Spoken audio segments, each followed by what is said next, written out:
What is happening, ladies and germs? Welcome to YFA, your weekly dive into video games and movies and TV shows and occasionally comic book stuff. Yeah. I am one of your hosts, Al, alongside the pride of Chicago, Abe. Hey, how's it going, man? What's up, the Fawns? Hey. You ever watch Happy Days? Yeah. Do they make you happy? No. Yes. I don't think I've ever seen Happy Days. Really? No, I mean, there's so much to watch. It's just one of those. Yeah. Obviously, I know of it, but no, I've never gotten around to Happy Days. Maybe Cheech and Chong. Yes. Yeah. Of course. Cheech and Chong is great. Thank you all for tuning in. Who are we? What do we do? We talk about nerdy shit. Every week, we record over the weekend. Mm-hmm. Today is May the 4th. Happy May the 4th be with you all. Yeah. That is redundant. You say happy May the 4th be with you all. May the 4th be with you all. Yeah. But we record every weekend, upload whenever Abe gets around to it. Here we are. Hello. How is your 2 weeks been? It's been 2 weeks since we recorded. It's been pretty good. Working, life's been pretty good. Nice. You know, saving up a lot of money. You know. Good deal. How about you, man? Yeah, it's been good. You were there for part of it. Yeah, You we were had a there bit last Saturday. Yeah, we had a bit of an adventure on Saturday. Yeah, I went to C2E2. That was fun. That was really fun. It was, I told you before. It was my first one in 9 years, and it was a good one. It was my first one in 1 year. Well, that was 2 years. 2 years, sorry. And then the one before that was actually like the first one in like a while. The last one I went to, I was like 8. Okay, so it was a while. Yeah, probably, yeah. No, yeah, I went to the last one before this time. I must have been 17. Yeah, I must have been 17 because I was a senior in high school. All right, let's get things started with our PWRs. You didn't put up the Fuck, yeah, I knew it. I knew I was forgetting something. I was mentioning it to you at the beginning of the podcast. I know. Like, man, I'm you forgetting didn't something. put up the fucking poll. You know what? Here, folks, by the time you're watching this video or this recording or listening to this recording, please look into our channel. There should be basically a poll community tab. You just go there, answer the poll if you guys want PWRs, or what was the other one? WPR. WPRs. Yep, WPRs. Sounds more like a radio station. Welcome to WPR. 100 WPR. See, right? It flows better. Yeah. Then PWR is like awkwardly in the middle because But W is such a long. Get it? What? Like it's PWR's power. The power hour. Power hour. Oh, okay. I didn't think of it like that. That's good. That's why I was confused. I'm like, I thought. Well, let's see what the people think. All 5 of them. All 5 of them. We appreciate whoever is listening. And that one random hobo that found a phone and is like, "Oh, what's this podcast?" If we ever find you, we will give you money. Yes. Man, what did I play the past week? The week we weren't here. We're just gonna quickly go over the stuff of that week. That is the week from April 22nd to the 27th. Yeah. There wasn't a lot that happened that week, which kind of works out. At least not a lot that I noticed. The games I'll skip because they're the same games I played this week, so I'll talk about that later. Same. The shows and movies I watched. I saw Abigail in theaters. Fun. Comedy / horror vampire thing. One of those movies you want to go into as blind as you can, although I kind of Spoiled the big thing, but so did the trailers. But fun time, gory, enjoyable. Spider-Man 2, got to see that. Tobey Maguire Spider-Man? Yeah. The Tobster? I mean, technically that's the only Spider-Man 2 that exists, so. Amazing Spider-Man 2. Yeah, but that's called The Amazing Spider-Man 2. Okay, my bad. Come on, know your Spider-Man movies, man. But yeah, it was great seeing that in theaters. I think it's still the best of the trilogy. Alfred Molina is a great Doc Ock. But y'all know the joke. Just great time in theaters. Anyone But You, rom-com came out last year. Sydney Sweeney and Glenn Powell. I really like Glenn Powell. It's a rom-com. It's predictable. You know what's gonna happen. Yeah. But it's fine. It's a fine time. The Mummy in theaters. Wait, which? Oh, Brendan Fraser. Fuck the Tom Cruise one. I'm just kidding. Yeah, no. Yeah, you can fuck. I give you permission. You can fuck that. Dude, it's such a bad movie. Yeah, I know. But the Brendan Fraser one. Again, such a good time, especially in theaters. The chemistry between Brendan and Rachel Weisz and Jonathan. They should do like a Jonathan. That's their character. I can't remember the actor's name. You know, he was at the on The Last of Us. Yeah. Remember the very first scene? Oh yeah, the talk show. Yeah, that's him. That was him. Yeah. That was a great scene. That was good. I was gonna say, Brendan Fraser should do like a Logan-esque mummy movie where it's like everyone should do. Toby should have a Logan-esque Spider-Man movie. Yeah. Everyone needs a Logan. Yeah, everyone. Needs Christian Bale. Christian Bale for his the Batman. Like the Dark Knight. I give it another 10 years before we see another something from that universe. Whether it's a comic, maybe something animated, or maybe it's just another from movie. the Nolan Yeah, the Nolan verse. Oh. Because Jonathan Nolan recently talked about it. He's like, yeah, I would totally be down to return to it. I know Chris won't because Chris likes to do what Chris does, but Christian Bale. No, Chris Nolan. Oh, Chris Nolan, fire. I don't know why my brain's went Christian Bale. Although I think, Christian Bale, that's a good point, though. He wouldn't come back unless Nolan came back. So we'll see. But yeah, the movie's great. Leon the 13th. You're like, what the fuck is that? Yeah. That is footage from 1896 of Pope Leon the 13th, who is, I believe, the oldest person to ever be recorded for film because he was born in like 1810 or something. And I was bored at work, and I'm like, I'm gonna watch something so I can log it. So I watched. It's like it's 2 minutes of really bad old footage. I mean, it's from 1896. How good is it gonna be? Of just the Pope with people around him, sitting, waving. It's Did cool. he speak? If you like, no, it's a silent film. Oh, it's a silent. Okay. It's 1896, so it was all silent back then. Oh, right. And then Cars 3. With what a random turnaround. The Cars, Pope and yeah, the Cars 3. Old Pope, Cars 3. Yeah, there you go. That one I liked. I liked the midlife crisis that Lightning went through, and I liked the spoilers for Cars 3. The acceptance at the end of like he can't beat the younger because he's getting older. That's just it's the cycle of life. And he uses that moment. Have you seen Cars 3? Yeah. And he uses that moment to let the new driver get her shot.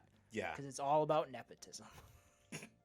No, but I really liked that scene. No, yeah, I thought I really enjoyed that. I like Cars 3 actually a lot. Yeah, it's a very underrated Cars movie. A lot of people, I don't even think like. Not that I know, but I didn't hear a lot of buzz about it when it came out. Yeah. No, but yeah, it's a pretty underrated Cars movie. Yeah, no, I really liked it. And then reading stuff, the fucking Diary of a Wimpy Kids. Fuck them, I don't care. The other book Project that I'll get what? to. I'll get to that because okay.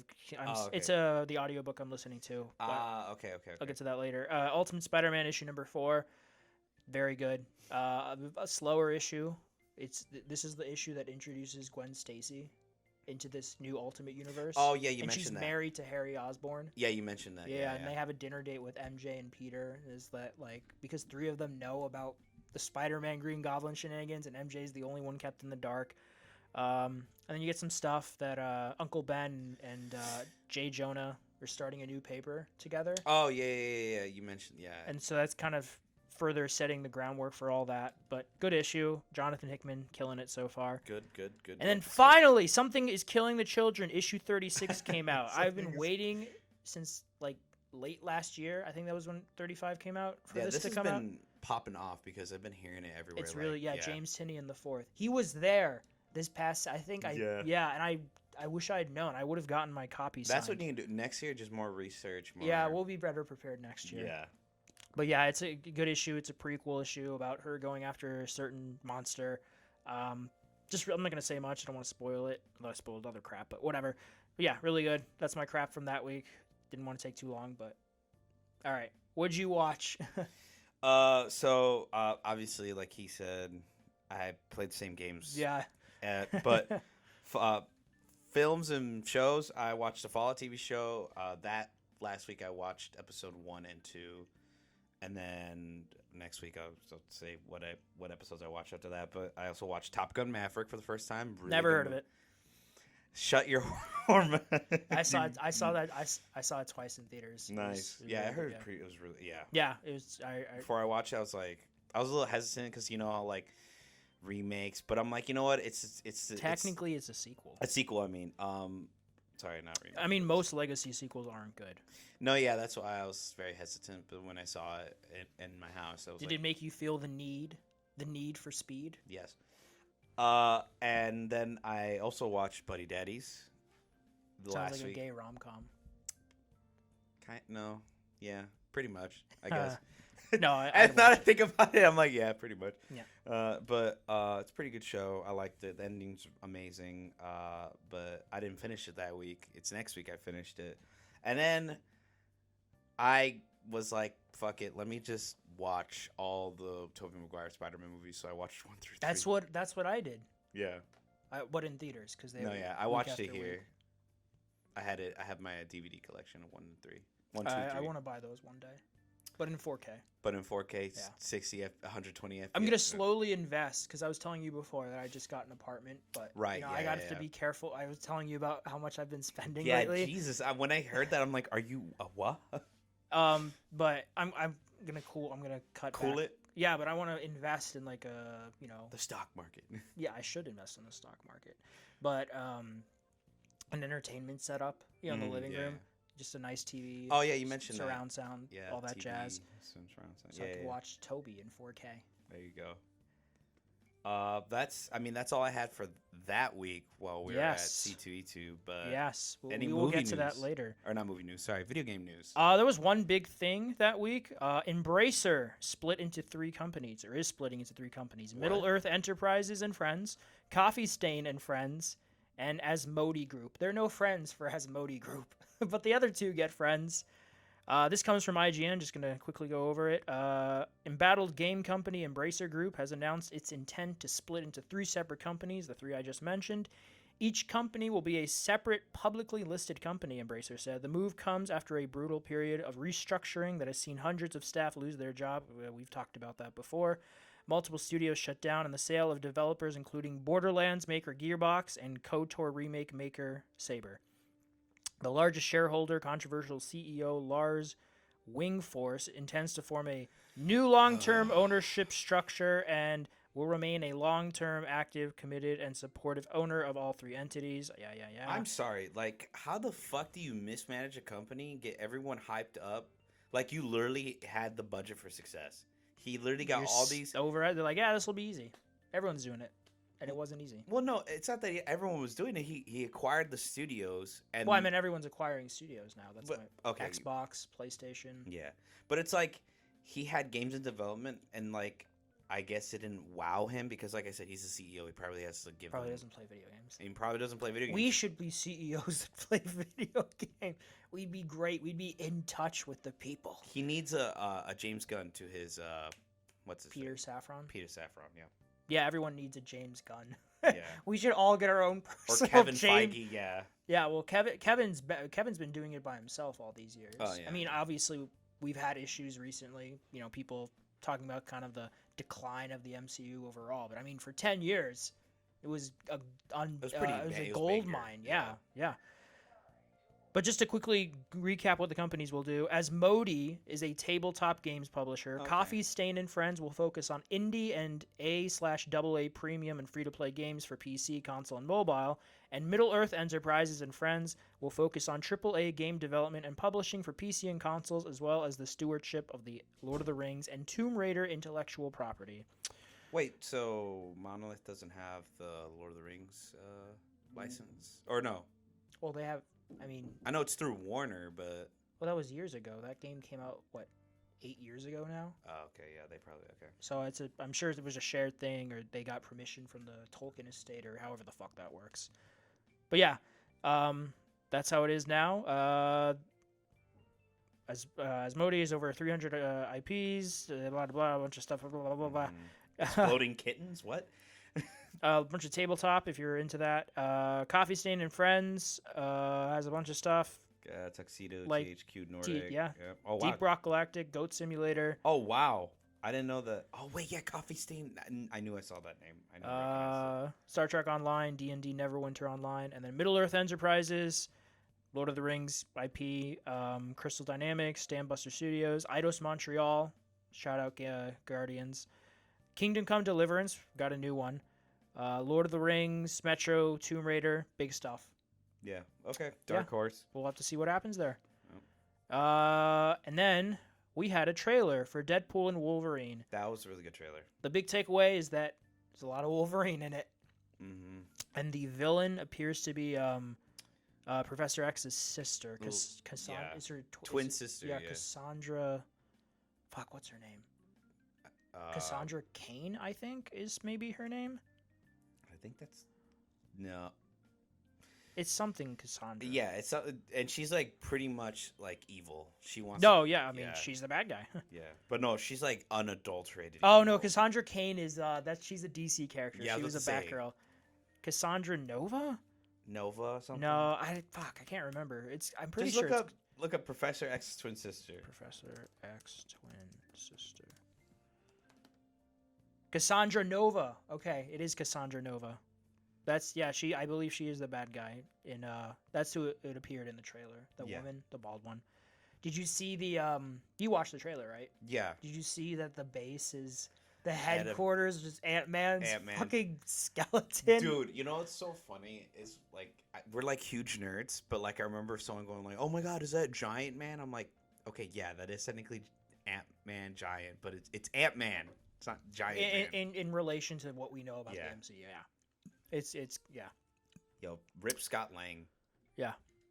R.I.P. R.I.P. Sucks to suck your face now. But I'm excited, as always, for that movie. Mm-hmm. And then there was just some casting for 28 Years Later. Have you seen 28 Days Later? 28 Days Later. The zombie movie? Yeah, wait. So it's like 28 Days Later, and then it's like 28 months later. And now it's 28 years later? No, I'm sorry. It was 28 weeks later. And now they skipped months. They just skipped over months. And this is going to completely ignore 28 weeks later, because that wasn't... Danny Boyle didn't do that. Oh. He shot the the opening scene? Yeah. Where the dude is running away? He shot that scene? And he gets into the boat. Yeah. He did. That's why it's the best scene in the movie. Oh, after that, it's just... Have you seen 20? Yeah, I've seen it. It's just like you don't remember it, do you? I don't remember it too well. No, that's completely fair. Most of the movie is kind of unmemorable. I think the best scene is the opening one. It's a really good scene. But 28 years later, it's gonna have Jodie Comer, Aaron Taylor Johnson, who's gonna be Kraven, and Ralph Fiennes, Lord Voldemort himself. Lord Voldemort, the guy from the Grand Budapest Hotel. Yes, good call. Great movie. Danny Boyle's directing. The script is Alex Garland, who also wrote 28 Days Later way back when. Mm-hmm. I like all these people, so cool beans. Awesome. Awesome. And then last week, Thursday, Lord of the Rings returns to theaters. Woo! Yeah. Okay.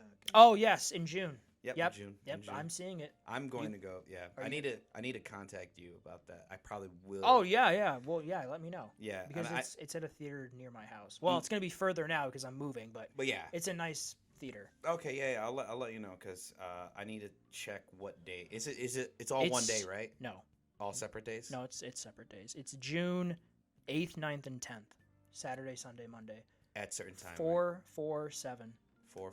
Okay, so 4 at that. 4 p.m., 4 p.m., 7 p.m. 4 p.m., 4 p.m., 7 p.m. Okay. So check your local listings, ladies and germs. That's out there. Mm-hmm. And then there wasn't anything TV I noticed, thankfully, and nothing comic book that I noticed. So what came out last week? We had, video game-wise, El Shaddai, Ascension of a Metatron HD remaster for Switch. Nice. Braid Anniversary Edition for PS5, Xbox Series X and S, PS4, Xbox One, Switch, PC, Mac. It came out for everything, essentially. Front Mission 2 Remake, PS5, Xbox. You know what, fuck it, I'm just going to read the titles. Sea of Thieves. Yeah, Sea of Thieves. Okay, that one for PS5. Mm-hmm. Endless Ocean Luminous, Indica, Madison, Moto GP24, and Surmount. And then movie-wise, you had Challengers, which is a pretty good tennis drama, from what I've heard, from an Italian director that I really like. But Zendaya's in it. Oh, okay. So, yeah. And then Boy Kills World, which is just like a batshit action movie. With, Boy Kills World, yeah. Not Alex, Bill Skarsgård, the one who played Pennywise. Yeah. And the voice in his head is... the guy from Bob's Burgers. Yeah. I think of him from Family Guy. Oh, right, yeah. The convenience store guy. Yeah. But yeah, Bob's Burgers, yeah. What do you call it? Bob's Burgers shows up in Family Guy. Oh, yeah. Because they go to, like, the festival thing for burgers or whatever. Yeah, and he's there. That came out. And then the Knuckles TV show on Paramount Plus or Peacock. One of the two. But yeah, the Knuckles TV show came out, and yeah, that was that week. What about this week? What did we do this week? Well, you want me to start it off because you started off last one? Yeah, you go. What are your PW? What are your power moves? My power moves? Yeah. Well, this week I played a shit ton of Fallout 4. Couldn't do it. Doing all the DLC. Couldn't do it. Look at this fucking wiener. Look at him. I couldn't do it. No skin of steel. I couldn't do it. Couldn't do it. You couldn't do it for the Enclave. Where's your power The armor? Enclave is barely in the game. Fuck the Enclave. Actually, oddly enough, there's like a lot of lore with this next gen update because, like I said, all this is like with this update, it's all canon to the universe. Yeah, I mean, I figured. Yeah, especially like just a quick FYI for anyone wondering, a lot of the Creation Club stuff that you pay for, that isn't like mods or stuff. The Creation Club stuff is canon to the Fallout game. So just a little heads up, if anyone's wondering that.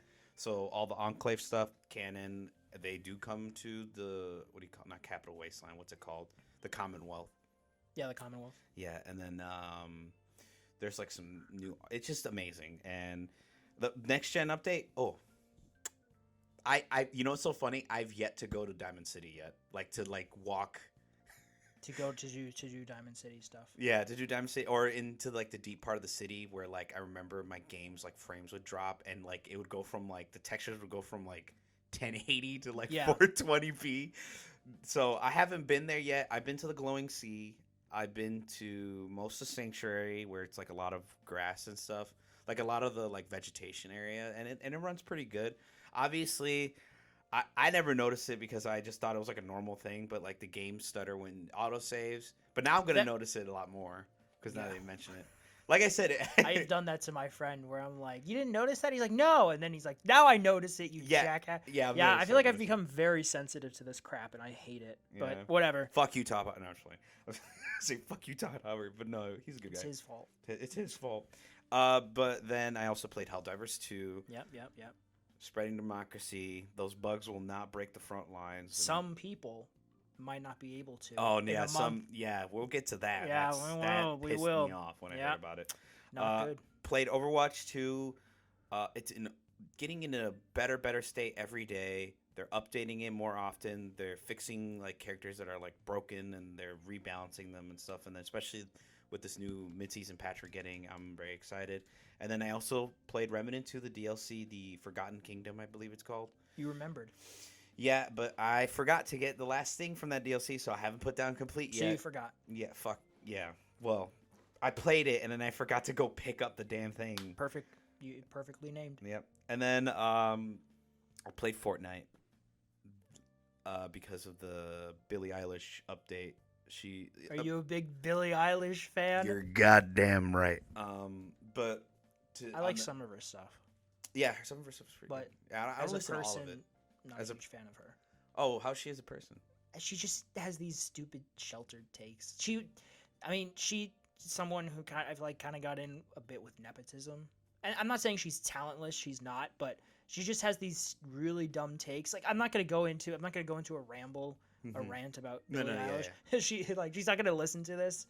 Yeah. Imagine she does. Just imagine. She's not. But she just, just look it up. She has some shitty takes. Oh, okay, yeah. You know her mom voices Samara in Mass Effect 2? Really? Yeah. See, that's the nepotism right there. That's the nepotism. You think Billie Eilish would be where she is if her mom didn't voice her in Mass Effect 2? Dude, her mom's, like, unironically, her mom's voice is hot. Samara's hot. I don't know if you know. Hot. With a capital O and nothing else. No H, no T, just the O. Hot! Hot. Wait. But yeah, no, look at... Hot! Do you remember Samara? I've never played Mass Effect 2. Oh, look up Mass Effect 2 I need to. I have the legendary editions. I will one day. I better see this on the list next week. Dude, there's so much to play, man. So I can't. It's too much. That's why I can't replay. That's another reason I can't replay Fallout 4. I can't. There's too much, man. Too much. But yeah, so Fortnite, Billie Eilish update because of the Fortnite Festival. If anyone doesn't know, it's like Guitar Hero, or should I say Rock Band. Yeah. Where you can play all the instruments. It's really fun. I like it, and there's a lot of music that I like Rage Against the Machine. Obviously, Billie Eilish is there, and there's a bunch of songs like Meme. They added Darude Sandstorm recently. Like it's just a great music. Yeah, it's it's really fun. So if you want to jump in, I would say do it. Pretty cool. Then for film and TV shows this week, Fallout TV show. I watched episode 3 and 4. Yeah, we still haven't finished it. You still haven't finished your episodes, you bastard. Really good. I'm loving it. Yeah, we should make these promises anymore. We'll get to them when we get favorite to them. character so far, because obviously we got. I'm only into. I mean, I really like. I mean, the Ghoul. Walter Goggins. Man. Walter Goggins, dude, he's so good. He's such a great actor. Yeah. He should do Red Dead if they would make a TV show. Red Dead Redemption. Yes. I mean, he said he liked it because for him it's just a Western. Yeah. Or he should. I was gonna say he should play Arthur or Micah. I don't know if I could. I don't think he can play Arthur. Micah, I could see. Well, no, because Arthur, he's not. Well, okay, if you remember the movie, the game, pretty much a movie. No. Arthur is not that good of a dude. He's kind of an asshole, but he's I'm not talking about that. I'm talking about the look. The look. Arthur is like. Well, he has a big beard. That's such a simple. It's not just the beard. Arthur is a bigger guy. He has a deeper voice than Walter does. He has like a big guy. Arthur. He's a buff man. Walter is like our height. He's our stature. He's lanky. He's a small pit boy. Pit boy. He's a pit boy. No, he should be the guy that happens at the end of the prologue in Red Dead Redemption 2. Farmhand. Yeah, that should be him. That should be his role. But then I also finished watching. I should put complete here, but I also finished watching Buddy Daddies, which was the best show I've ever seen. A couple of daddies being buddies. Yep, it's a bunch of 2 assassins who accidentally adopt a girl and now have to make a normal life while also being assassins for a shady underground company. So it's pretty cool. It's hilarious. Sounds cool. Yeah, it's great. And if you think, oh, this is just like a little slice of life kitty type show, no blood, no nothing. No, people's face get blown off, people's like skin like get ripped off their face. Yeah, it's pretty. You love to see it. Love to see it. And then I also watched A Quiet Place. The first one. Yep. Have you seen it before? Yeah, I've seen it. Oh, okay, before. so you rewatched it. Yeah, I just rewatched it. I loved it a third time. Just as good. It is a good movie. It's just as good as I remember it. I remember seeing it in theaters, and I got nachos, and I had to chew them really quietly. Yeah, I was like, crunch. And I'm like... Dude, it's so funny. I remember I went out with my mom and her friends and her kids, but their kids are close to my age. I just say kids because it was a while ago when Quiet Place came out. But 2016. Yeah, so I was like 16. I think. Yeah, I was like 16. But I went out and it was so funny. I was like, I told them, I'm like, this movie has no audio, barely any talking, so it's gonna be quiet. Just be ready. No way. And they were like yeah, like that, like it's in the name. I was like, it's in the name. Did you not see the trailer? Like, no, I just saw it was a horror movie, and I was like, okay, well, just try not to. I'd love to go into a movie that blind. I had gummy worms and a soda, and one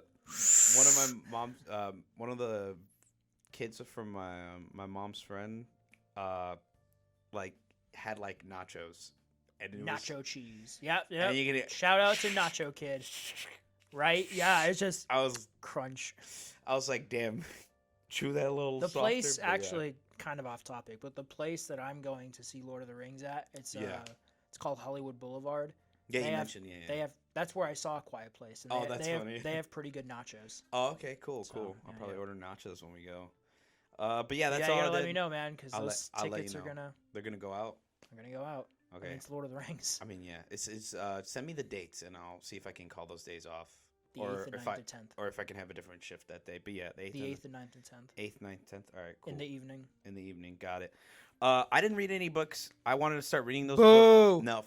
I knew you wouldn't read it. No, you lying bastard. You let David down. Okay, to clarify, we met an author at C2E2. Really good books. What was his name? Okay, I'm gonna quote the guy from Grand Theft Auto 5. Where are your copies? Where are they? They're actually upstairs in my room in my bookshelf. Okay. But But no. I'm gonna quote the guy from fucking Grand Theft Auto. You see 1,000 faces a day, and you always forget all of them. Yeah, but we talked to him. Shout out David. I think his name is David. David Gone or David Vaughn? Something. Anyways, he had some really good books, and I was interested. Oh, you read them? No, he told us the synopsis.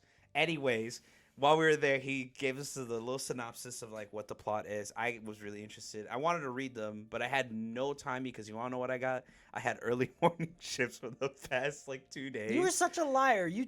Look at all the games you played this week. You totally had time. You just didn't read. Yeah, when I woke up, I was like, I wanted to play Fallout, man. Yeah, exactly. So you did have time. You just wanted to play video games over reading his books. Oddly enough, you let him I down. I want to read the post-apocalyptic book first, because right now, maybe if Invincible was out, I would have read the superhero one. Yeah, I got the superhero one, but yeah. I knew I wasn't going to get to it anytime soon. It's in my room on a shelf. You didn't fucking read it either, asshole. Yeah, I know. But you're the one who's like, you're the one who's like, I'm going to read it. I'm going to read it. I'm going to read it at break. When you're at work. I'm going to read it. All right, I'm going to hold you. All right, we'll see. We'll see next week, ladies and gentlemen. Next week, you bastard. But yeah, that's all I had this week. What about you, man? What are you doing? Divulge the information that you're withholding from us. Well, like I mentioned before, I played Fallout 4 for like 5 minutes and then I uninstalled the game. What a weenie, folks. No, I'm over it. Yeah, you're the weenie. Why am I the weenie? Because you're sucking Todd Howard's weenie. I didn't pay for Fallout 4. You're still playing it. That brings him ecstasy. I'm kidding. Actually, wait. What? Oh, no, wait. Fallout 4 was free in PS Plus, the game of the year. No, if you have it already in some way, like in any way, you get the update for free. Yeah. So I didn't pay shit to Todd Howard. You're sucking his weenie, but for free. For free, yeah. Yes. No, but in seriousness, I platinum Jedi Survivor. Nice. Like I said I would. Congratulations. Yeah, I heard about, No, that was, again, took me 38 hours to platinum, at least according to PlayStation stats. I've talked about it before. Really good game. Very good Star Wars game. Still has some tech issues, but, besides that, it's very much worth playing. On console, at least. I know PC performance is still very spotty. Pretty solid. But on console, it runs. It runs. I got through the game. Great. I'm excited to see what they do next. I started playing Tales of Kenzera Zao. That is the new game from the Bayek guy. Yeah. I'm sorry, I forgot his name. I don't remember his name. He's either. a really good actor. I like how we're not good. We're not good with names. On this show. This isn't the name show. This is the Forgetting Everything show. Yeah, that's why we need to hire someone to keep a list of names for every person. It's the first game from Surgent Studios. Nice. Who is led by Bayek's voice actor. Bayek's voice actor is named... Man's looking up Bayek voice actor name. Abu Bakr Salim. Abu Bakr Salim. I think he's British. That's his name. Yeah. I like it. It's a solid, side-scrolling platformer like, the Lost Crown that came out earlier this year. Yes. Very obviously African mythology inspired. Is about a boy who's lost his father, and to overcome this grief, his father had given him a book before he died, which is a story about an other boy, a shaman who had lost his father, and the journey he goes to make a deal with the god of death, the African god of death, or in this culture, to go through these trials to bring his father back, and that's where the gameplay comes in. It's solid. It's a good platformer. It doesn't have the impact is not as hard as I'd like. Like the beats or like just no, when you hit, when you attack people. Oh, that's what you meant. I thought you meant like story beat wise. Like no, the story is fine so far. It's a good story. It's a good character moments, but gameplay wise, it's solid. It's not as tight feeling as Prince of Persia. No, yeah. A little floaty. The attacks, I feel like could have a little more weight to them. The movement is decent. You got a dash mechanic, which is good. You get fire and ice attacks because of the two masks you get from your father, who was the shaman before. Oh, and to be like overly meta, What? Bayek's father also passed away. That's also why he made. Oh this yeah, game. yeah, To be mega meta. No, About yeah, it, that's why this game exists. It is an ode to his father. Yeah, ode to his father. Again, I'm glad I'm playing it. You know, I don't think I would have bought it if it wasn't on PlayStation Plus, but it's a good PlayStation Plus game. I'm enjoying it. You know, I'll have more to talk about as I keep playing it. I've played it for like 3 hours so far, but yeah, good. And then I played The Messenger, which is the same universe as Sea of Stars, but this is also a side-scrolling beat 'em up. You know, side-scrolling platformer. Oh, okay. It's funny too because in this one, the music is like I hear the music, I'm like that's just Sea of Stars, like it's just the same music, and I'm like I fucking love that. But I believe this one takes place years, even though the game came out before. The game takes place years after the events of Sea of Stars, and it's about a ninja who lives in the last village of humanity. He's a messenger. He has to bring this message to these mountains, and he has to fight demons along the way that are attacking. He's a ninja, and it's fun. That one has a more tight gameplay loop, I think, just in terms of impact and controlling your character. Is there a dash mechanic? There's no dash mechanic yet, though. Damn. So Tales of Kenzari has a dash mechanic, which I always love. But again, I've just been playing platformers. Nice. The platformers this week. The and, platformer games. You know, I'll keep playing them and talking more about them. But Oh wait, quick detour. Yeah. When you platinum, was it the trophy I'm thinking of? Where you jump off like the No, I didn't, because I got to an area and I had one of the mounts and I'm like, can I do it here? And I tried it out and it worked. So I'm like, oh, okay. Now the last trophy I got was for doing all these force tears. There's these tears, these challenge rooms in the world with various obstacles. You know, some of them are, parkour based. Yeah. You know, little obstacle course, or you're fighting someone. The last one might have been the hardest one. You have to fight the 3 strongest creatures in the game at once. So yeah, that was fun. But that was my last trophy. But yeah, no, I should have saved that for last. Killing the mount for the platinum. And then watching stuff. I saw Alien in theaters. Holy shit, you watched a lot. I did. I saw Alien in theaters because it's the 45th anniversary. I've seen it before, of course, but it was great to see. Can't in wait theaters. for the new movie Romulus. Yeah, there was actually a little snippet at the beginning of the director of Alien Romulus talking with Ridley Scott and about, you know, kind of their experiences with the 2 films and what to expect, and you know, like, oh, you know, I love the original and all that. So that was cool to see. But yeah, I'm also excited for Alien Romulus. But yeah, okay. Classic, great. Love Alien, seeing it in theaters. Spider-Man 3, saw that in theaters. Finished off Tobey's trilogy. Mm-hmm. Yep. Bully Maguire and all his giant screen glory. Was everyone laughing? It was amazing. Yeah, you could hear people chuckling and stuff. I mean, it was amazing. I wish I had worn all black and then got up and done it myself. It's such a good scene. That movie's aged really well because of the memes, I think. But it's just, you know, it's a good movie, I think. It's better than I think a lot of people initially perceived it as. See you later, chump. What the hell? See you, chump. When he thinks he kills Sandman. Or no, when he kills Sandman. Good riddance. Good riddance. Now dig on this. Oh my god. Dude, that scene I'm going to put some dirt in your eye. I'm going to put some dirt in your eye. You're trash, Brock. It's just such a quotable movie. Yeah. But yeah, I love it. And then I watched The Maze Runner. Because why not? Oh, nice. Yeah, it's pretty good. Yeah, it's, you know, based off the book, teen, dystopian, young adult novel. You wake up in the middle of a maze with a bunch of other boys. How did we get there? You're stuck in the maze. Maze runner is someone who goes out each day to run the maze before the doors close at night to get the lay of the land. And that's why it's called The Maze Runner. And you uncover the mystery of why. Have you seen it? Have you seen The Maze Runner? Yeah. Okay, so you know. Yeah. But yeah, for those who haven't, that's, you know, I liked it. It's a good movie. Pretty good. Yeah. I never read the book. You know, I read The Hunger Games back in the day, but I never read like that. I never read Divergent. I read The Hunger Games. I never read Maze Runner, but I always heard it was good. Yeah, I mean, it was really popular. I know at a point. And then Dumb Money. That is a movie that is about the remember the GameStop stock thing? Yeah. Yeah, it's about that. Oh wow. Oh yeah, I remember like they're like already story. making a movie Yeah. about it. I was yeah. like, Yeah. It was good. It was a good cast. It was like a lesser version of Wolf of Wall Street. Yeah, sure, fuck it, because it's money. Yeah, or The Big Short. Yeah. There you go. But yeah, it was good. I liked Moneyball. it. It made me realize I should have invested. I should have bought some stock in GameStop. Just like I missed out on the Bitcoin scene, I missed out on the GameStop stock as well. Yep. Yeah, enjoyable enough movie, good cast. Brooklyn Nine-Nine, still watching that, still amazing.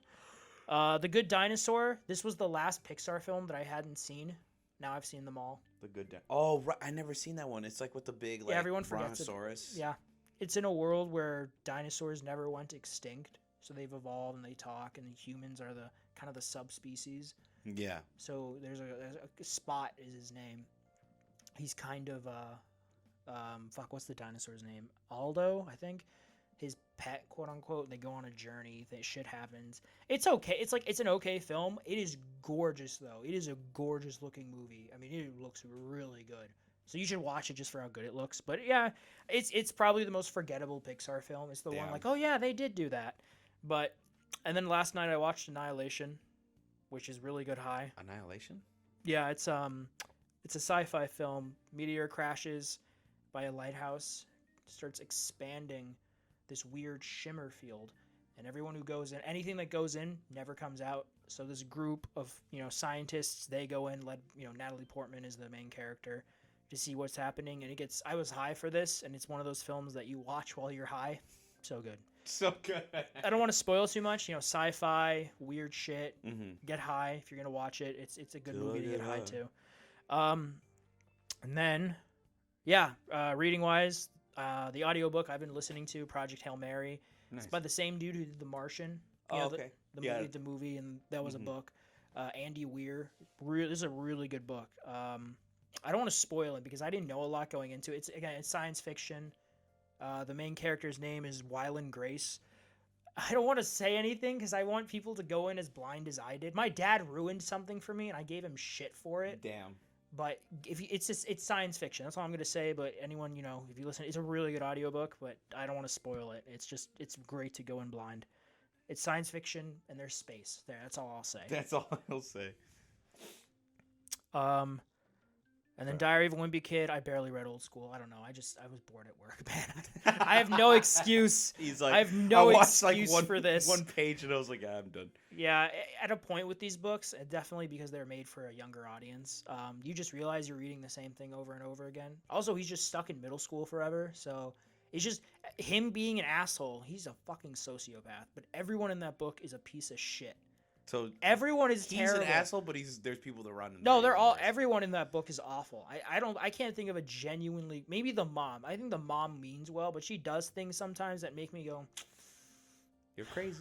Yeah, right. But everyone is terrible in those books. No, yeah. And then the Immortal Thor issue 10. Love to see it. That's what I bought. I actually bought that when I was at the store earlier. Along with the free comic book stuff. Right. Happy Free Comic Book Day, you nerds, whoever cares, who's listening. But yeah, no, it's great. Thor fought Chad Thor. That's the main crux of the story. Like corporate Thor, sellout Thor. It's great. Sellout Thor. So like real Thor fought Chad Thor. Chad Hammer. Chad Hammer. Yeah, that's all I'm gonna say. It was a good read. 'Tis a good read. It's still a good run. Al Ewing, you are really good. I'd like to meet Hopefully him we one see day. you at the New York Comic Con. Oh, do you want to go to that? Yeah, I was down. I mean, like, we just gotta figure out a day. Well, it's in October, so we got time. Then we go in October when the show is happening. Yeah, I know. Yeah. We did it. We figured out a date. There you go. And if you see us there, folks, wave hi or whatever. Even though you don't know what we look like. Yeah, we're an enigma. Enigma. Ooh. But yeah, that's what I did this week. It was a lot. But do you want to start out with the video game news of the week? Oh my gosh. Oh, sorry. I'm a little tired, folks. I had an early morning shift yesterday. I'm not used to fucking sleeping in and being able to actually have some rest. Anyways, yes, I'll start off with the video game news. We have Remedy Call that happened on Monday because Alan Wake hasn't turned out a profit 6 months and there's no... I like how this is always the first time you're seeing these articles. Yeah, well, because, okay, I didn't see this actually. I know about maybe like 80% of what's on here. Funko Fusion, Jackpot, all that stuff, right? Okay. But this.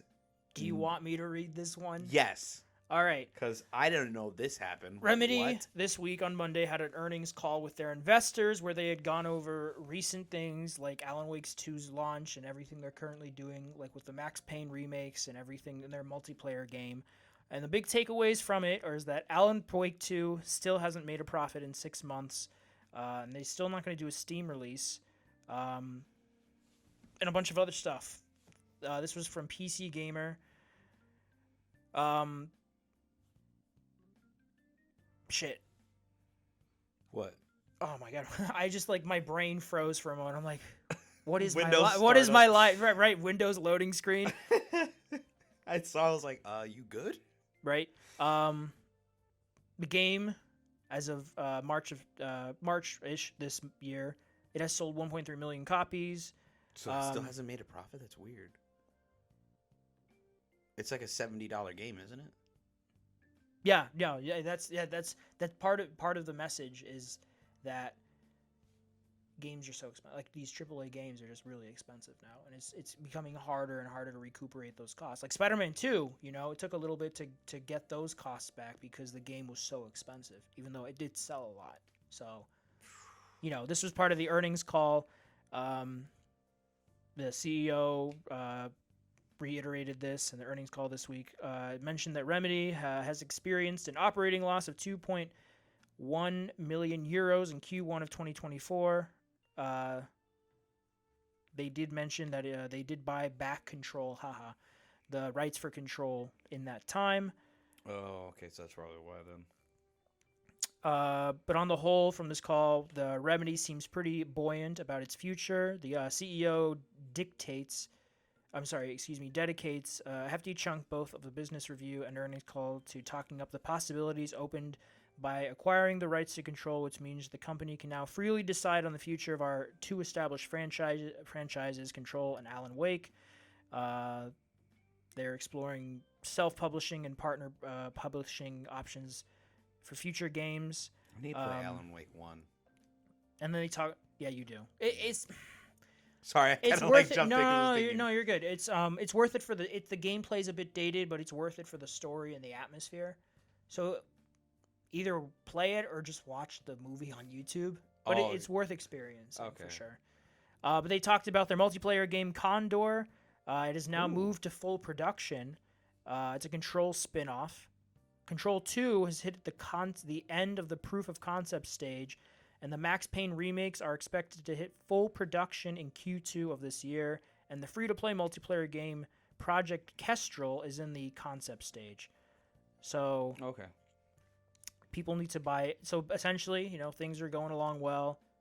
People should buy Alan Wake 2 to make it profitable. Yeah. I'm going to buy it soon. I will. Yeah, when I'm out, I'm going to buy it. I need to finish 1 first. Yeah. But yeah, it's they have a lot of cool stuff. I can't wait for Control 2 and the Max Payne remake. So it's just the big takeaway is even with the Alan Wake stuff, it's nice to see that these games are going full steam ahead. Full steam ahead. We love to see it. But yeah, earnings calls, very fun. And then you can do the next one if you'd like. So, have you ever heard of Jackbox? Yes, I have heard of Jackbox. Well, Jackbox is finally making, for some apparent reason... Have you played Jackbox? No. You've never played Jackbox? No, but I know of it. But basically, they're finally making an adult theme party pack. It almost feels kind of redundant, but... What? Because when you play... I have played Jackbox once at a friend's house. I won every time. But they... I don't mean to brag, but I'm going to brag a little bit. If he's listening, he knows what I'm talking about. But I won every game we played. Wild. Yeah. I was like, what the fuck is happening? No, I digress. On? But when you play these games, they're fun party games that you play off of Steam, that you hook up to your TV so everyone can see, that kind of stuff. No, you ever play, what was it, Kazoo in school? Yeah. Kahoot. Kahoot, yes, Kahoot. Not Kazoo. It was close, man. I was close. It's like they get adult themed already because adults have dirty fucked up. sense of Yeah. humor. So okay, this is I've seen like streamers do Jackbox stuff, But this one is going to be specifically aimed at an older demographic. So maybe like penis, dildos, everything. yeah, penis dildos, but oh my god, I'm blanking. What is the card game? Cards Against Humanity. Cards Against Humanity, the bigger, Gonna be like that. deck. But yeah, I'll just read a quote from the IGN article. It's called, the name is the Jackbox Naughty Pack, is the next entry in the party game franchise and is designed specifically for adults. Though there are no details such as what mini games would appear in the pack, we do know that it is out this year. So yeah, cool. Will I play it? Yeah, maybe, probably. I'll probably watch it. I'll probably see like streamers play it or something. Oh god, will it even be stream safe? Probably. I don't know. Yeah, maybe. I don't know. I don't know what Twitch's rules are with that. Me neither. Oh no, yeah, that Twitch is like a. You'll have to go onto OnlyFans and stream it. Don't imagine. But Xbox this week, also on Tuesday. Xbox announced their showcase, which I heard actually, which was like, okay, cool. They're having a June showcase on the 9th, 2024. Yes. Because E3. Rest in peace, is 6 feet under, and this is our E3-esque, the showcases that happened during the summer, Game Fest, all that stuff. So yeah, it's cool. Xbox announced it. There's a lot of buzz because there was a tweet that was sent out by Xbox's Twitter that showed that they're going to show off a redacted game. It's Call of Duty. It's Black Ops 5. Is it? Yeah, no, I'm not even joking with you. That's what. Is that what we're on now? Yeah, Black.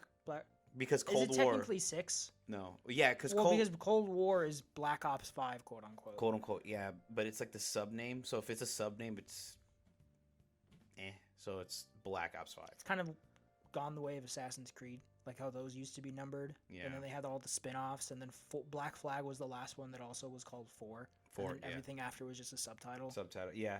So basically, it's rumored to be like Black Ops Gulf War that was leaked like a couple years ago. But there was a leak, Charlie Intel.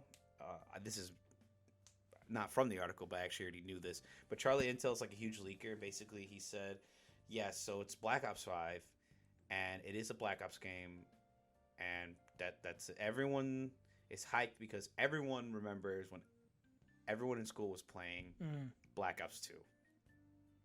For me, it was the original Black Ops. Or there you go, Black Ops as well. That game is so good. Yeah, it is. Campaign, the zombies, yeah, the multiplayer was great. All good. All good. 10 out of 10. But yeah, so this is garnering a lot of hype. This Xbox showcase. Hopefully, Xbox delivers, especially since they acquired. Is there anything Blizzard. you expect or want to see there? I'm hoping to see. Wait, no, that's right. Banjo-Kazooie. Fucking, was it Rare? Yeah, Rare. Hit us with that. Besides Call of Duty, I'm trying to think. Maybe like a Sea of Thieves update, even though they just released Sea of Thieves for the PlayStation 4. That would garner. Yeah, that did just come out on PlayStation. Yeah, it would garner even more hype, I guess, if they did like a reveal. They'll probably do like some more exclusive reveals and like some other games, probably, or I don't know. Like, I don't know what they could possibly show off. Like Sony, we really don't even know what they're doing right now because they already released Helldivers. Stellar Blade came out already. I think. Oh my God, we're turning this back to PlayStation. Yeah, sorry. They're a bigger question because Xbox has been very forward about what they're doing. Yeah, they're very forward. We know a lot of what they're doing. I mean, the Coalition, we know they're doing Gear 6, right? Yeah. We know that. We know all the stuff that Obsidian is doing with Avowed. The Outer Worlds 2, obviously Bethesda is a known quantity. 343, Halo, that's also known. Playground Games, want to see more Fable. That's one of our bets. If that gets if that gets a release here, they're known quantities. Even like okay. And then Machine Games, we know they're doing Indiana Jones. That's the one thing I want to see more indie. We're probably gonna get that. I'm content. Yeah, I think because it comes out this year. Yeah, but yeah, sorry to switch it on to Sony. It's just because Xbox, like I said, like how Al said it, very forthcoming with what they're doing, what their plans are. Sony, after Jim Ryan leaving, has been kind of like dead silent. after. And their showcase last year was poop. Yeah, it was kind of ass. Like the only thing good Not out good of it. ass. See, people say ass. Ass is good. Ass is good. Not good ass. Not. Butt cheek ass. Left cheek crusted. Oh no! You think okay? We get the point. This man's like, Good no, ass. the horror. Ah. No, but yeah, so Yeah. I'm pretty excited. Let's see what it happens. Yeah. And then also on Tuesday, I saw this. I was actually a little hyped, but Funko Fusion. I'm not a huge Funko guy, but the IPs they got in this game, a lot. And from what we know, these are the people who made. I'm sorry. These are the people that made the Lego Star Wars games, like the OG ones. So okay, and basically from what we can tell, it is kind of like Lego Star Wars in the sense that you just recreate moments from all the movies, and you just have goofy fun. But because there's a lot of rated R stuff like Hot Fuzz, The Thing. Jurassic Park is. The thing with Funko is that they get their hands on every IP. Yeah, they have their finger in every little pot and pie and everything. But basically, they're like this. So like, yeah. The fuck. Yeah, that's exactly. You know what? No. You know what? That's how they do it. Yeah. But Funko basically announced the release date and the names of all majority of the IPs that they're adding in this game, or not adding. Sorry, that they're having in this game. And it's looking cool, especially the trailer looks a bunch of horror icons too. We got Chucky in there as well. Never heard of him. Never heard of him? Oh man. Who else we got? We got Jurassic Park. Obviously. Never heard of it. Back to the Future. Never heard of it. The Thing. Never heard of it. Shut your fucking mouth. What is all this stuff you're saying? What is it? What is this? Who are you? Who are you people? Okay, Yeah. no, the Thing, that's cool. Yeah. I love the Thing. It's coming out to consoles and PC September 13th of this year. Okay. So yeah, it's looking to be good. Are you gonna be getting it? Are you gonna get it? I might. I mean, they have Brandon Fraser's The Mummy. Nope. Oh, I love Brendan Fraser's The Mummy. They also have, like I said, Hot Fuzz. I love Hot Fuzz. Oh, I'm so tired too. Back to the Future, obviously. Like I said, Chucky, yada yada. Oh, and then they have Front to the Past. That's what they should make next. Back to the Future, Front to the Past. Yeah, and then they also have Umbrella Academy. My favorite school. Yep. They also, I think that's Battlestar Galactica. I still need to watch that. Thing. Yep. They have a lot. Yep, but they have a shit ton, and it's looking great. Everyone's a little hype, and I am as well. So can't wait for this to fully release. Keep an eye out, folks. Get your wallets prepared. I won't. And as we lead into Wednesday, our major disappointment of the week, one of the major disappointments this week that happened. Would you care to read it off? Oh, yeah. Okay, sure. I'll do it. Yeah. Yeah. This was, oh my God. I remember it was one of those things where, you're scrolling through your feed. And you see it for a split second. I'm like, what? What? Yeah. And then you read the whole thing and you're like, oh, this is a double-edged sword. Okay, so Wednesday, essentially, maybe you already know what we're talking about, but we have a new Arkham game that was announced. The catch is it's a VR game exclusive to the Meta Quest 3. As far as I can see from the trailer, at the bottom you can see Meta Quest 3 exclusive. It will come to everything else eventually. I would bet money on that. But this is from the same developer as the Iron Man VR game that PlayStation had. Yeah, it's not bad VR. But this is Batman Arkham Shadow. Watch it become the Half-Life Alex of Meta. Right? Yeah. The trailer, I didn't realize that the trailer was revealed by Jeff Keighley. Yeah, it was Jeff Keighley. Fuck you, Jeff. No, I'm just playing. That's gonna, more details will be at the Summer Game Fest. When I saw the trailer, I was like, "Oh my God, we're getting Arkham! Oh my God!" And then I saw MetaQuest 3, and then all my hype died. It's fun. It's interesting because this is the second Arkham VR game that we're getting. Yeah, the first one was just called Arkham VR. Arkham VR, and what is it canon or was that not canon? I don't know. Because people said, "Oh, it's canon. He kills Nightwing." It's like, no, it's not, because Nightwing's still alive. Because in Suicide Squad Kills the Justice League, as much as people hate it, the story is actually pretty decent. Just putting the nails in that coffin. Yeah, Nice job, Warner. And now we're getting a new Arkham entry, but it's VR only for what? Not even all of them, for the MetaQuest 3. I'll watch it on YouTube.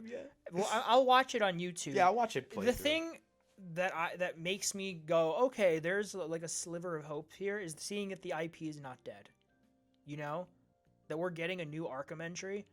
I mean, it's a tone-deaf new Arkham entry, but we are getting a new Arkham entry after Suicide Squad. Oh, I meant after the last Arkham one, which was Arkham VR. Again, was Arkham VR in 2016. So the last Arkham game was another VR game for the PlayStation. But that's the thing.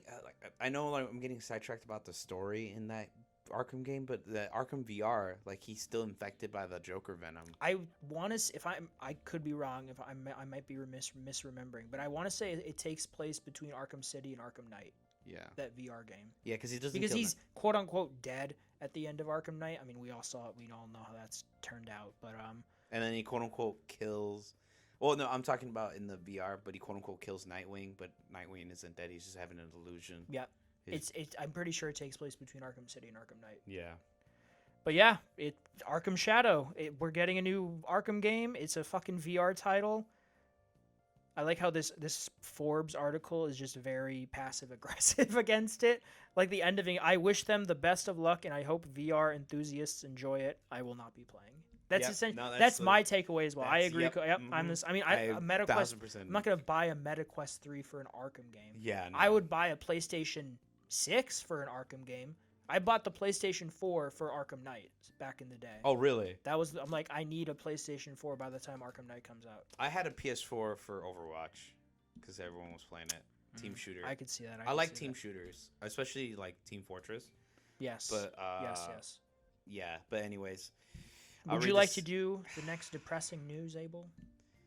Take-Two shuts down 2 studios, and Kerbal Space Program 2 is apparently one of them that's being shut down amid layoffs. Do you know of Kerbal Space Program 2? Yes, I grew up watching. I don't know if anyone knows this small YouTube channel. I'm joking when I say small. The Yogscast. They used to play Kerbal Space Program, and I loved it. I loved the game. I never got to play it, but I thought it was hilarious. Well, the studio that did the second one has been shut down. Yep. This is a sad day. Fuck, what are the two? Yeah, I'm sorry. Intercept Games and Roll 7. Roll 7. They did Ollie World. Do you? Oh yeah, I have it in my fucking. I think I also have it in my library right now too. Yeah, I have it. Mm-hmm. Yeah. Do you want me I can read the statement. Do you want me Go ahead, man. Okay. Do it. This is a Take-Two interactive statement from this week. On April 16th, Take-Two announced a cost reduction program to identify efficiencies across its business and to enhance the company's margin profile while still investing for growth. As part of these efforts, the company is rationalizing its pipeline and eliminating several projects in development and streamlining its organizational structure, which will eliminate headcount and reduce future hiring needs. The company is not providing additional details on this program. On April 18th, Private Division successfully launched Moon Studios' No Rest for the Wicked. The label continues to make updates to Kerbal Space Program 2 and plans to release Weta Workshop Game Studios' Tales of the Shire, a Lord of the Rings game, in the second half of this year. Then Bloomberg's Jason Schreier has since confirmed that Intercept Games, as well as Roll 7, the studio behind Ollie World, will be closed. But yeah. Yo, when Jason Schreier passes away, who are we going to look to for our Prometheus? Jason Schreier Jr. Jason Schreier Jr. Who's going to be our Prometheus? It's just a small kid with the exact same head. Yeah. I have a lead. Yeah, now I feel like I need to play Ollie World. No, yeah, now I feel obligated to even play it. But it's too late, right? Like it's a corpse. Not the developer. Like I'm supporting them, but they're gone now. So yeah, that's very disappointing. But I guess we did see this coming because they did announce. Yeah, they did. Yep. Mm-hmm. They announced it, but it sound like a broken record at this point. Who can't, it's the same message of everyone affected. I hope you can bounce back. Yeah. A lot of bouncing happening bouncing back. Yeah, because a lot of studios though are looking for more people. Yeah. So there's it's just the games. It's Something just needs to job change security. with the game industry. Yeah. Like So- something. You know, it's funny. The book I'm listening to, there's something that happens in it it's a double-edged sword, Mhm. but it does one thing for humanity that really benefits them. Yeah. But it's also doing something else that I won't get into. But something needs to happen with the games industry that just helps streamline the process of making video games. Like it makes it easier for them. Like some tool, something to make it easier, so things get out faster. More people can like easily get into making games. So more studios open, because it's especially the AAA scene fucking sucks ass right now, dude. Yeah, I think the only good AAA game right now is like, besides blowing smoke up Helldivers' ass, who else is there? I don't know if I'd call that AAA.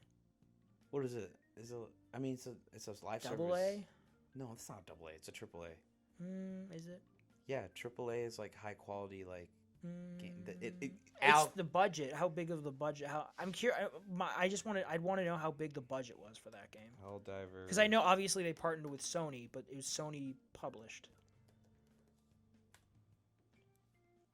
Helldivers. I mean, I'm not talking about the quality of AAA games in general. Yeah, we need more good ones. Oh no, I meant in terms of making them. Making them, yeah, is a bitch, and it takes years and years and years now. Like in the PS3, Xbox, the 7th generation, you'd get 3 entries into the same franchise. Yeah. In the same generation.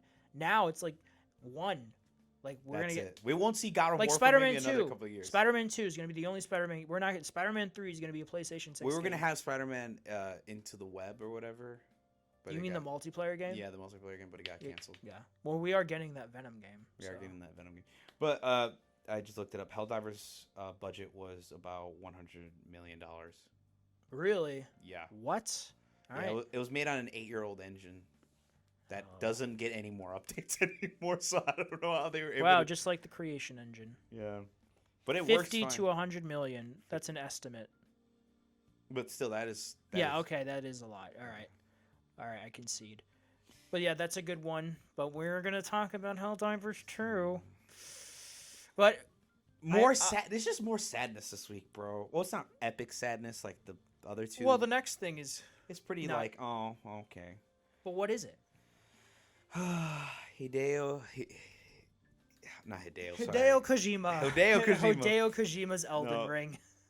Hidetaki Miyazaki has announced that Shadow of the Erdtree, the most hyped DLC ever, is the only DLC Elden Ring's getting. So it's getting the Bloodborne treatment where it's only going to get one DLC, and that's it. It's going to be a big DLC, though. That's going to be it's going to be their biggest DLC ever. Yeah. For their biggest game ever. For the biggest game ever, makes sense. But the thing is, watch it turn into Bloodborne where it's never going to get a sequel or ever like an iteration of it. I think they're at least open to the possibility of a sequel. Because like this game took everything that Dark Souls 3 was and just made it better. The weapon art, because there are weapon arts in Dark Souls 3, but you never use them because they're so slow. They're practically useless, and like the best way was just to spam R1 the whole time and you'd win. And like magic took so much FP. Magic the Gathering. And like magic was so ass. Like Magic Johnson. Pyromancy was like the only Pyromancy and miracles were like the only decent magic stuff, quote unquote. Like I said, magic stuff in Dark Souls 3 was garbage, and then now in like Elden, like everything that was ass in the previous games were better. And I hope this doesn't turn out like Bloodborne. Like I said, I love trick weapons in Bloodborne, and I hate that they never came back. Like no, like switch to what I think the only time they actually did it was in the DLC for Dark Souls 3, which is the Ring City DLC.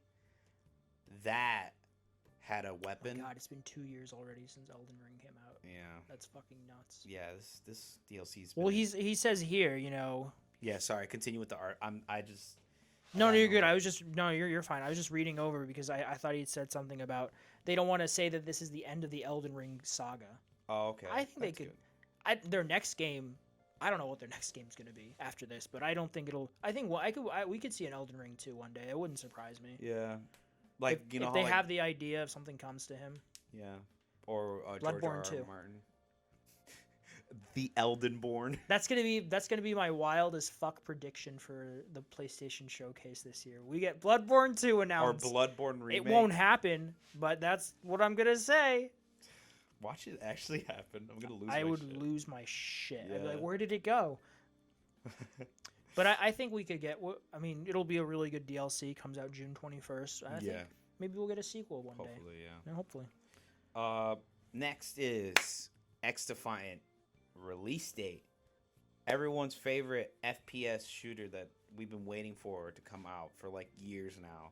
Have you been waiting for years, Abel? Yeah, it was announced like a while ago, like right before. Like, yeah, I know it was announced a while ago. PS4 was still like the gen. The gen. Yeah. Before this game came out, it was a like hero shooter, and it got hated on so much that they went back. I think they not gutted the studio, but they changed a lot of people around, and they got ex Call of Duty developers to work on it, and then now it's like really good. Like everyone loves it. It's really I played it. It's fucking great, dude. It's very addicting. It's like old Call of Duty. You'll love it. But yeah, it's free to play. It gets a release date, and it's this month.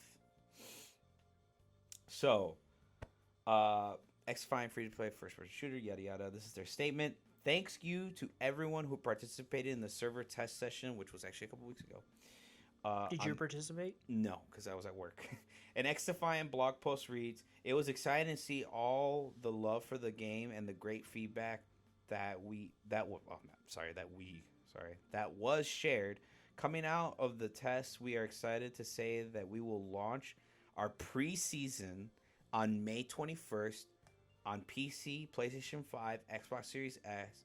Preseason will last 6 weeks before going into the official seasonal cadence. So basically, a lot like other games, there's that like month and a half period of like, oh, try out the game and play it, and then the seasonal model will start. That's what happened with Overwatch. Like there was no brand new like Battle Pass season. No, I actually think there was. What am I thinking of? Oh, no, I'm thinking of Call of Duty. Call of Duty, when it releases their games, there's like a good month and a half before the first season comes out. Okay. So, yeah, so it's kind of like that. But, it's looking to be great. Mark down your calendars, folks. May 21st. They have a roadmap up as well. Season 1 is called Ruby. Season 2 is called Buzz. Sorry, hold on. The faction code name that's coming to the game, is Ruby. And then the second season will have the faction code name Buzz. Faction code name for season 3 is Orchid. And the faction code name for season 4 is called The Horde. We're beginning 3 maps, 3 weapons each season, and 90 Battle Pass tiers. We'll be getting new arenas and progression modes, ranked, private matches, ongoing work on to keep on the competitive player stuff. But yeah, this is looking like a pretty decent year 1 roadmap. It looks barren, but I think it's because they just want to show you like the big bullet points of them, and then they're gonna like each season will have like a big blog post about like what's gonna be added to the game. But yeah, can't wait. It's looking to be pretty good. Like as soon as I said, there's probably more to each season. Scroll down the article. They have the preseason like roadmap, 10 arenas. 4 progressions. We have unlockable faction. 5. We have 5 factions. The main 4, and then we have the extra one we're getting. 5 modes and 24 weapons to choose from. Cannot wait to get my hands on it, to be honest. But this was an article made by Game Informer. If you guys want to go more deep into it and read more about it, check it out. It's free to play, so all it will cost you is space on your hard drive. But Al, if you care to start this next article. Oh, yes. This was from Thursday as well this week. South Korea wants to focus on growing console games industry in a bold 5-year plan. This article is from readwrite.com. A major focus on the console game sector will be undertaken by South Korea over the next 5 years as they share details of a new plan to revive and bolster their game industry. As reported by Yonhap News Agency, the Ministry of Culture, Sports, and Tourism will work on expanding the country's share in the global console game market by 2028. They'll also aim to reduce their heavy dependence on online and mobile game platforms. While the country has the fourth biggest games industry in the world according to sales, its shares of the global console market is only 1.5%. To boost this, local companies will be supported and the ministry will help them to cooperate with major global players like Microsoft, Sony, and Nintendo. That's great. To develop blockbusters? Oh, wow. Yes. While South Korea has its fair share of huge gaming companies like Nexon, NCSoft, and Netmarble, its smaller companies are being favored by gamers. On April 26th, a mobile role-playing game titled Reverse Three Kingdoms claimed the top spot in the Google Play Store game rankings and beat out major competition from Netmarble's release of Arthdale Chronicles 3 Factions. Highly we don't care about that. Okay, cool. Didn't no, I thought they'd mentioned it here. I believe Stellar Blade was made by a Korean developer, and that's doing pretty well right now. Nice. Okay, yeah. So, yeah, more games. Can't wait for the South Korean PS5 edition. Of what? I don't know, just like come out with like the South Korean deluxe edition for the PS5 for them. Yeah.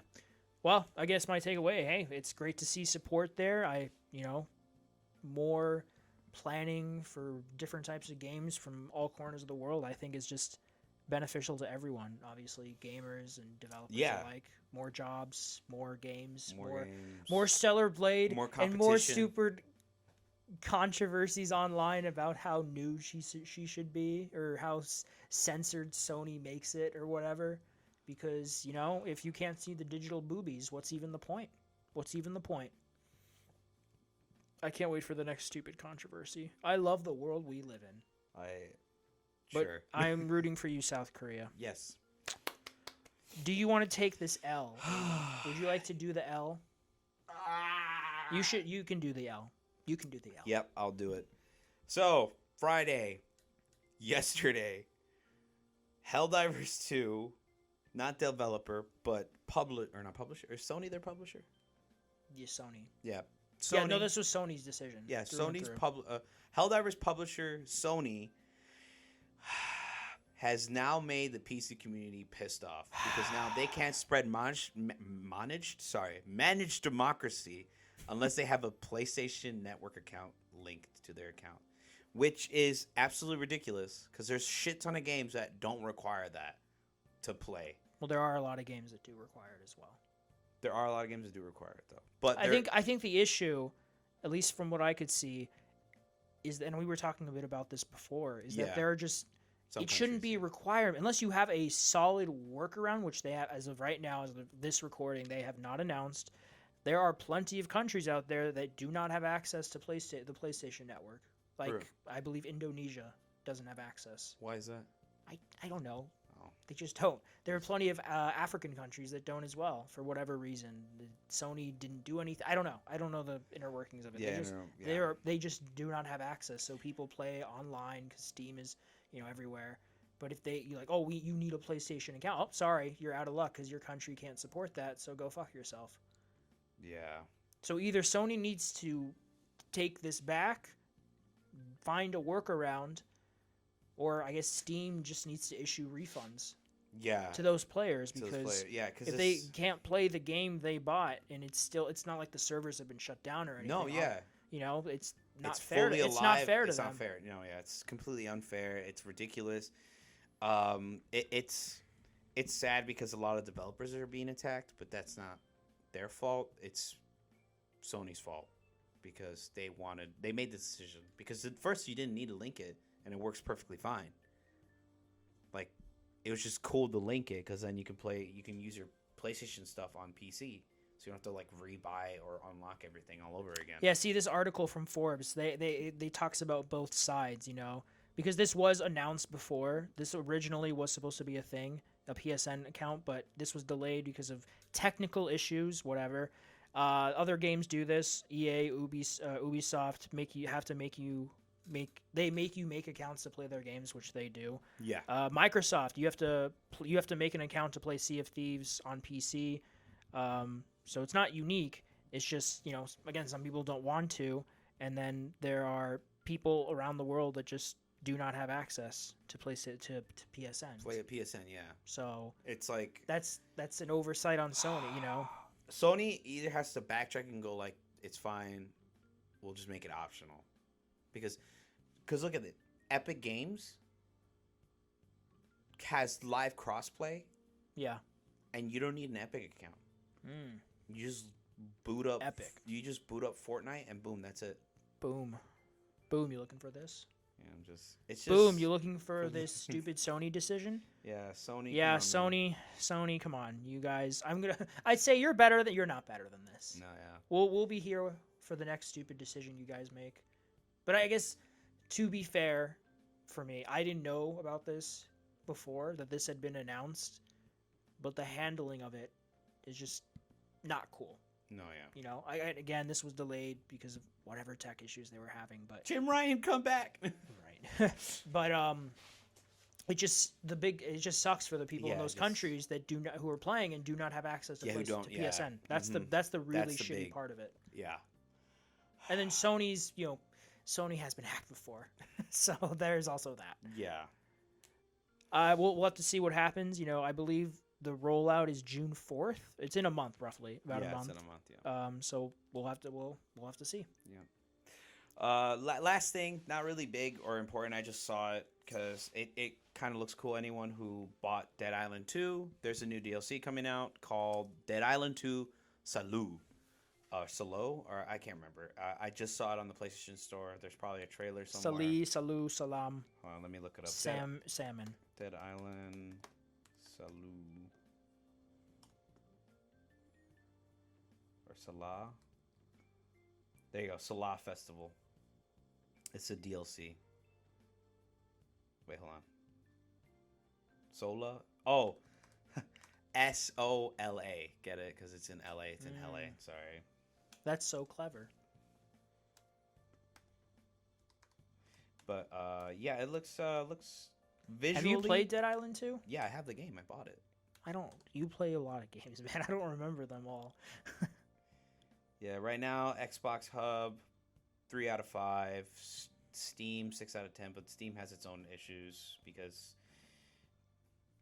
PC, they always want games to be practically spick and span, but it's kind of hard to port a console game into PC. But anyways, well, there's just a lot of shitty PC ports. Yeah, it's just a lot of shitty PC like ports. Jedi Survivor has a really shitty PC port. Because they're usually not made by the developer. It's like a second... Like Arkham Knight had a terrible PC port. Yeah, and I think it runs better now. Yeah, it runs way better now. But basically, Soul LA is basically a music festival DLC. I believe it came out... Oh, wow, never mind. Wait, what? It came out in April. I just got like a notification, like it said it would just release today. Like we don't know what we're talking about. Yeah, I guess we don't know what we're talking about, but it looks. We didn't do the thing we said we were gonna do. Yeah. Do you know what I'm referring to? What? Just read the book, or watch the show? No, go over the article. Go over the articles. Yeah. Go over the articles. Anyways, no, I just saw this pop up on my PlayStation because it said out now, or not out now. Sorry, just released. Are you gonna get it? Probably. I mean, Soul. Oh, sorry. Hold on. Soul LA looks to be like a callback to the original Dead Island 1 and 2. Not Dead 1 and 2. Sorry, 1 and Riptide. All like jungle and like. I never beat the first one. You should beat the first one. It's pretty good. I probably won't. Probably won't. Oh, sooner or later. I'm definitely not going to now. But yeah, that's all video game stuff this week. From what we saw. What about you, man? Anything else like you want to mention? Like I said, I saw that. No, I mean that was all the stuff. Again, the biggest things were the.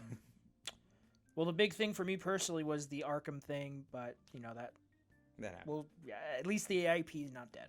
Yeah, and then Xbox Showcase being announced, that leads me to believe maybe we'll get a PlayStation 1 announced soon. We just assume that it'll be around the same time. It's no secret we're more PlayStation guys, but we just like good games. Yeah, I feel like we never talk anything Nintendo on here. I don't have a Switch. I want to have a Switch. Yeah, I don't have a Switch. Dude, I'd be talking my ass off about Mario. I love Mario. And you don't have a Switch? No. You love Mario and you don't know who You want to know my most played Mario game is? What? Super Mario Sunshine World Galaxy. On the Game Boy Advance. Really? Actually, Galaxy is a second right next to it. I have like over, I think I have 500 hours on it. That doesn't surprise me. Yeah, because I'm trying Those are rookie numbers for you, though, actually. It does surprise me. They should be higher. Destiny 2 has 100 and... No, sorry. Destiny 2 right now, if I combine my PlayStation, my PS3... It's like 10,000 hours. I think it's about 3K hours. That's it? 3,000 hours, yeah. It's not a lot. What do you mean, that's it? For you? Oh, that's hilarious. You play a lot, man. Shadow of War sucked up a lot, too. That was like my one... Oh, yeah, you did that's play my a one lot. single You did play a lot of Shadow of War. Yeah, dude, I told you my single, yeah, I remember that. Yeah. My single player. That's like the one single player game you played the shit out of. Dude, I have so many more hours than like God of War and like not God of War. You're a madman. More than God of War like 1. I remember I played the shit ton of God of War 1. There is no game I think I have more than 500 hours in. Oh, dude, that's my I think Skyrim thing I'm ashamed of. Either Skyrim or Battlefront 2 is my most played game ever. Really? Yeah. Oh, okay. Sorry, folks, we're getting a little off topic, but yeah. We do that here. We do that a lot. We like to ramble. I wish we kept the real Rambles name then. We can't. The Real Rejects is taken. It's too close. That's another, because there's other YFAs, and then we have there's another RR we'd have to compete with. Everything good is taken. Everything good. Movie news. Not a lot of movie news this week. The big, not announcement, we knew about this, but we got a trailer for Mufasa, the Lion King. This is the prequel I saw to the 2019 Jon Favreau real life IRL remake. This one is directed by Barry Jenkins. I thought you were about to say Drew Barrymore. Yes, Drew Barrymore. This one has Beyonce and Blue Ivy Carter in the cast. Beyonce? Yeah, Beyonce. Nice. This is from the Hollywood Reporter, just a summary. Directed by Barry Jenkins, the music-filled film serves as both an origin story and follow-up to the 2019 Lion King.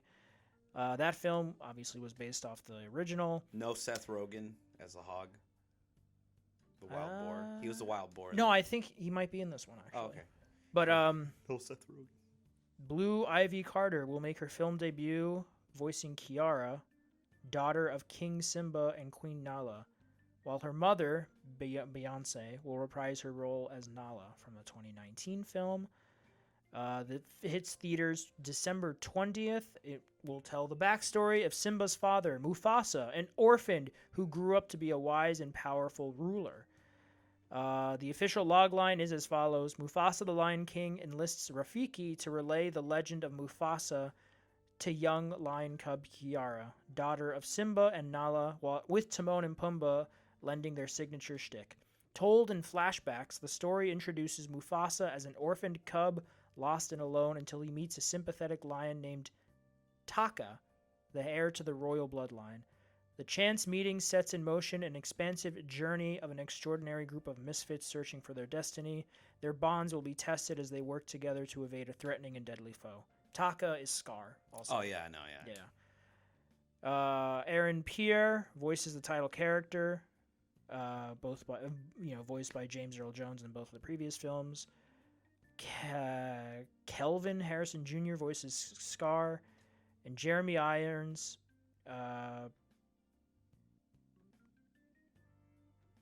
oh, I'm sorry. That was a different thing. Yeah, Jeremy Irons was the original voice actor. No, yeah. But yeah, we don't care about that. Yeah.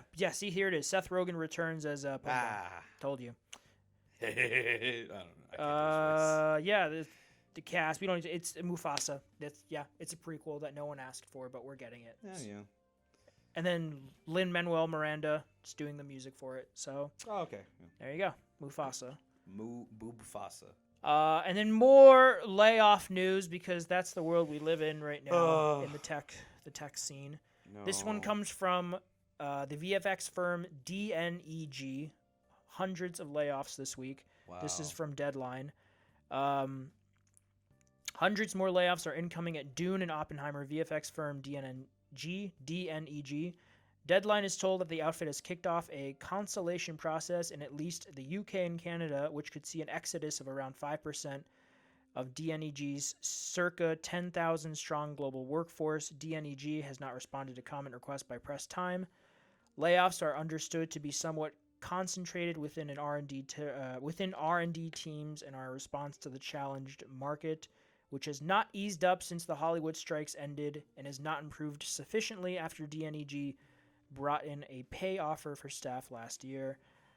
In the UK, where sources say the number of layoffs is predicted to be around 100, Bectu boss Philippa Child said the union is continuing to do everything we can to support our members who are affected by these redundancies.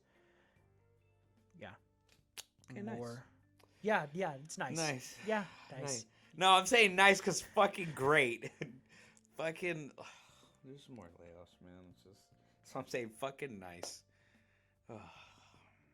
Yeah, it's, more layoffs. But it's worse. It's VFX. You know how hard it is to get into a VFX studio? Probably pretty hard. Yeah, you have to have, pretty much, a full-on portfolio to even try to apply to a VFX studio. To even be, a janitor there would be, a blessing. You should be a janitor there. Yeah, you can use your Columbia experience for the film stuff and then your Wrigley Field experience for the janitor stuff. There you go. And then my forklift job, I can help in the fucking bay and offload stuff for them. But yeah, I mean, it's already, it's a tough industry, not just to get into, but to work in. I mean, yeah, it's just there's a lot of crunch. Not a lot of job security because of yeah, shit can hit the fan and you just be like, well, crap, we didn't make any money on that film. I mean, yeah, it's just it's a very not versatile, very unpredictable. Shaky. Yeah, unpredictable. Yeah, good word. But yeah, it sucks that more layoffs. I feel like a broken record, but hopefully, everyone finds something else. Yep, knock on wood. Yes. And then just quick, something I noticed. We're getting the new Fantastic Four movie. We know who the Fantastic Four are all going to be. Yeah. But they announced this week that I know him because he's a very good character actor. Named Paul Walter Hauser is also going to be in Fantastic Four. He's a bigger guy. He has a mustache. He's white. You might if you saw him, you might recognize him. Maybe he's been in stuff like Richard Jewell, which Clint Eastwood directed. A really good miniseries on Apple TV Plus called Blackbird. Have you heard of that one? Yeah, he plays the killer in that one. He's really good. Very good character actor. He's also in a show that we're going to mention later, but yeah, we don't. He might be the Mole Man. The Fantastic Four villain, the Mole. Oh yeah, the Mole Man. Yeah. So that was just announced, but there's no news. He's just gonna be in it, and that's cool. I like him as an actor. Nice. Nice. Interesting Mole Man, because usually he's like a hunchback type of character. He's small. The Mole Man. Yeah, in the comics. Well, I mean, what are you gonna get, like a 5'3" actor? Danny DeVito. Yes. He played the Penguin. Have him be the Mole Man now.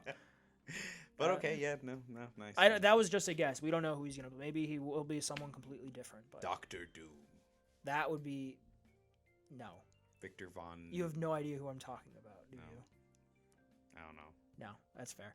But that's enough of no, it's just movie news. I'm just spitballing characters that he could play. Oh, he can be the Silver Surfer. Yep.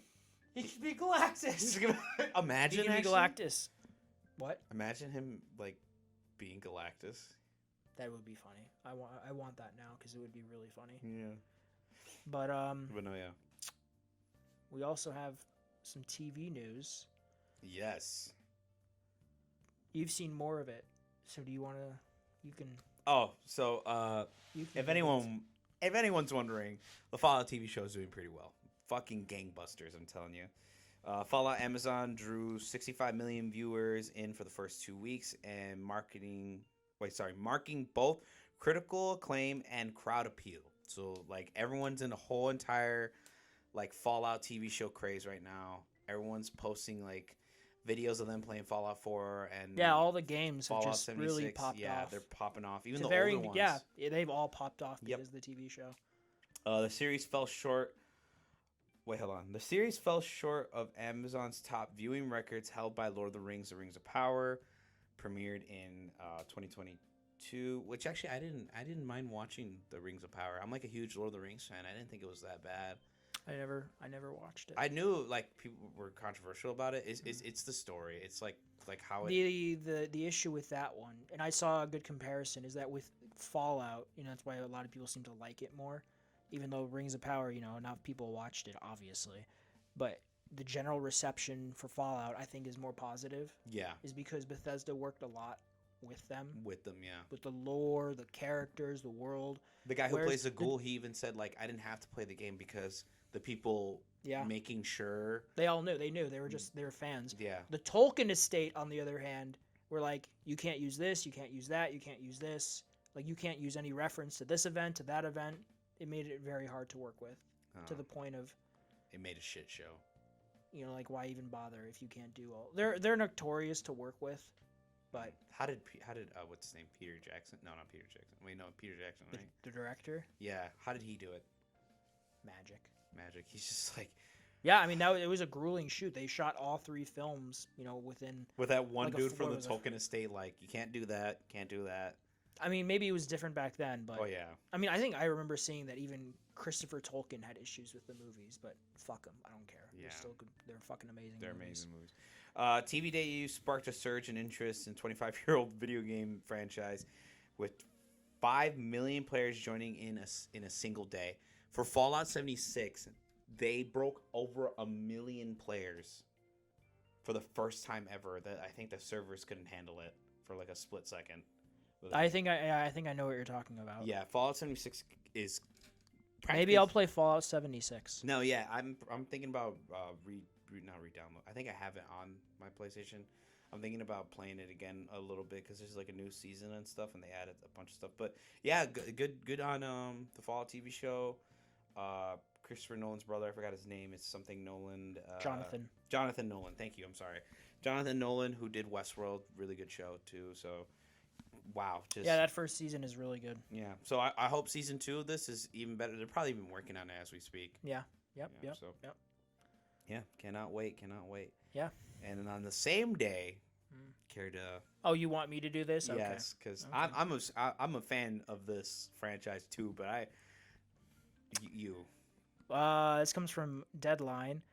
We are getting a live-action Scooby-Doo series from Berlanti Productions on Netflix. Berlanti Productions are the guys that did all those CW shows, like Riverdale. Oh yeah. Arrow, The Flash, and other stuff too. But now we're getting a live-action Scooby-Doo. Can't wait for Matthew Lillard to make like a cameo. I hope he does. A classic Warner Brothers IP is headed to Netflix with a reimagining from one of the studio's top TV producers. In a competitive situation with multiple bidders, the streamer has landed Scooby-Doo, the live-action series from Greg Berlanti's Berlanti Productions and Warner Brothers Television, where the company is based, sources tell Deadline. Written by Josh Applebaum and Scott Rosenberg of Cowboy Bebop, based on characters created by Hanna-Barbera. It's an update on the popular cartoon. Blah, blah, blah, blah, blah, blah. Yes. It's executive produced by Greg Berlanti and all these other people. No, we don't care about that.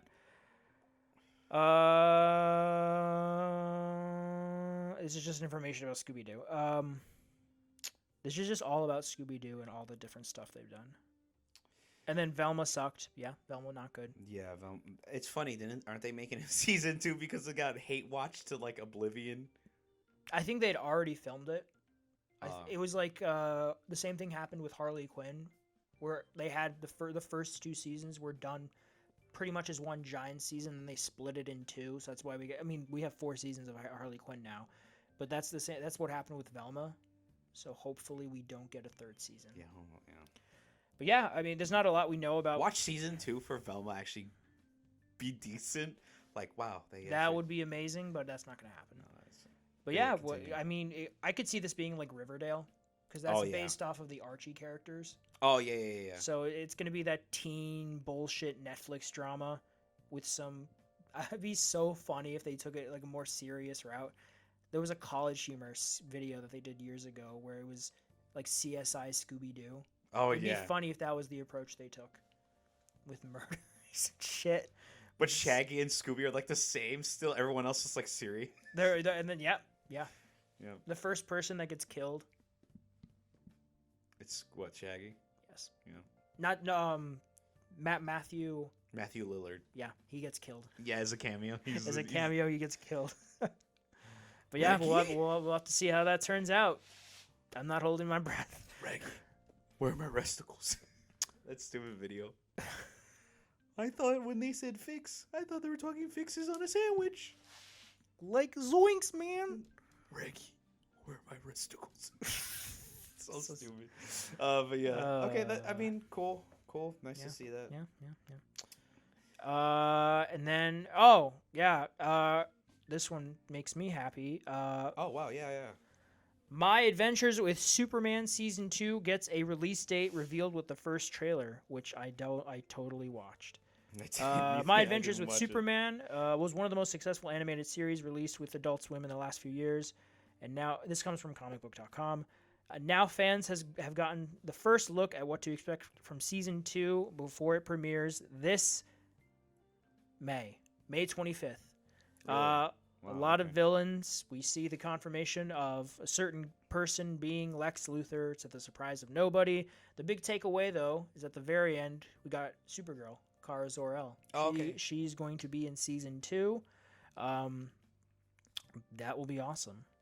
Yeah, bunch of Superman anime stuff, more villains, more Supergirl.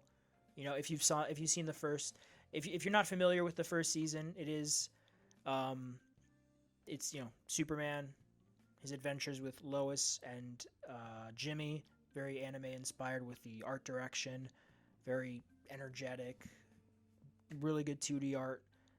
Superman is actually voiced by oh my god, I'm so bad with names. The guy from The Boys, Huey? Yeah. Him. Okay. Jack Quaid. Jack Quaid. He does a good job. He voices Superman here. It's going to premiere with first 2 episodes on Saturday, May 25th at midnight on Adult Swim. I will be watching. But yeah, you can watch the first season on Max right now if you want to get caught up. I think it's really good and worth it. But yeah, great. I will be watching that. Nice. Oh, have you seen Cobra Kai? I heard Cobra Kai was really good, and I feel so bad because I didn't give it a chance when it came out. God, I fucking love Cobra Kai. I am caught up. I should have given it a try, man. Cobra Kai, baby. Final season gets 3 premiere dates. That kind of sucks, but I will take it. We get a new teaser. This is the final season. I just said that. The streamer announced this week that the 6th and final season of their hit karate comedy will arrive in 3 parts, beginning with 5 episodes on Thursday, July 18th. Subsequent chapters will arrive on Thanksgiving Day, November 28th, and a yet unspecified date in 2025. There's also a teaser for it, along with a bunch of photos you can find online. Dude, the new season is them going to Japan.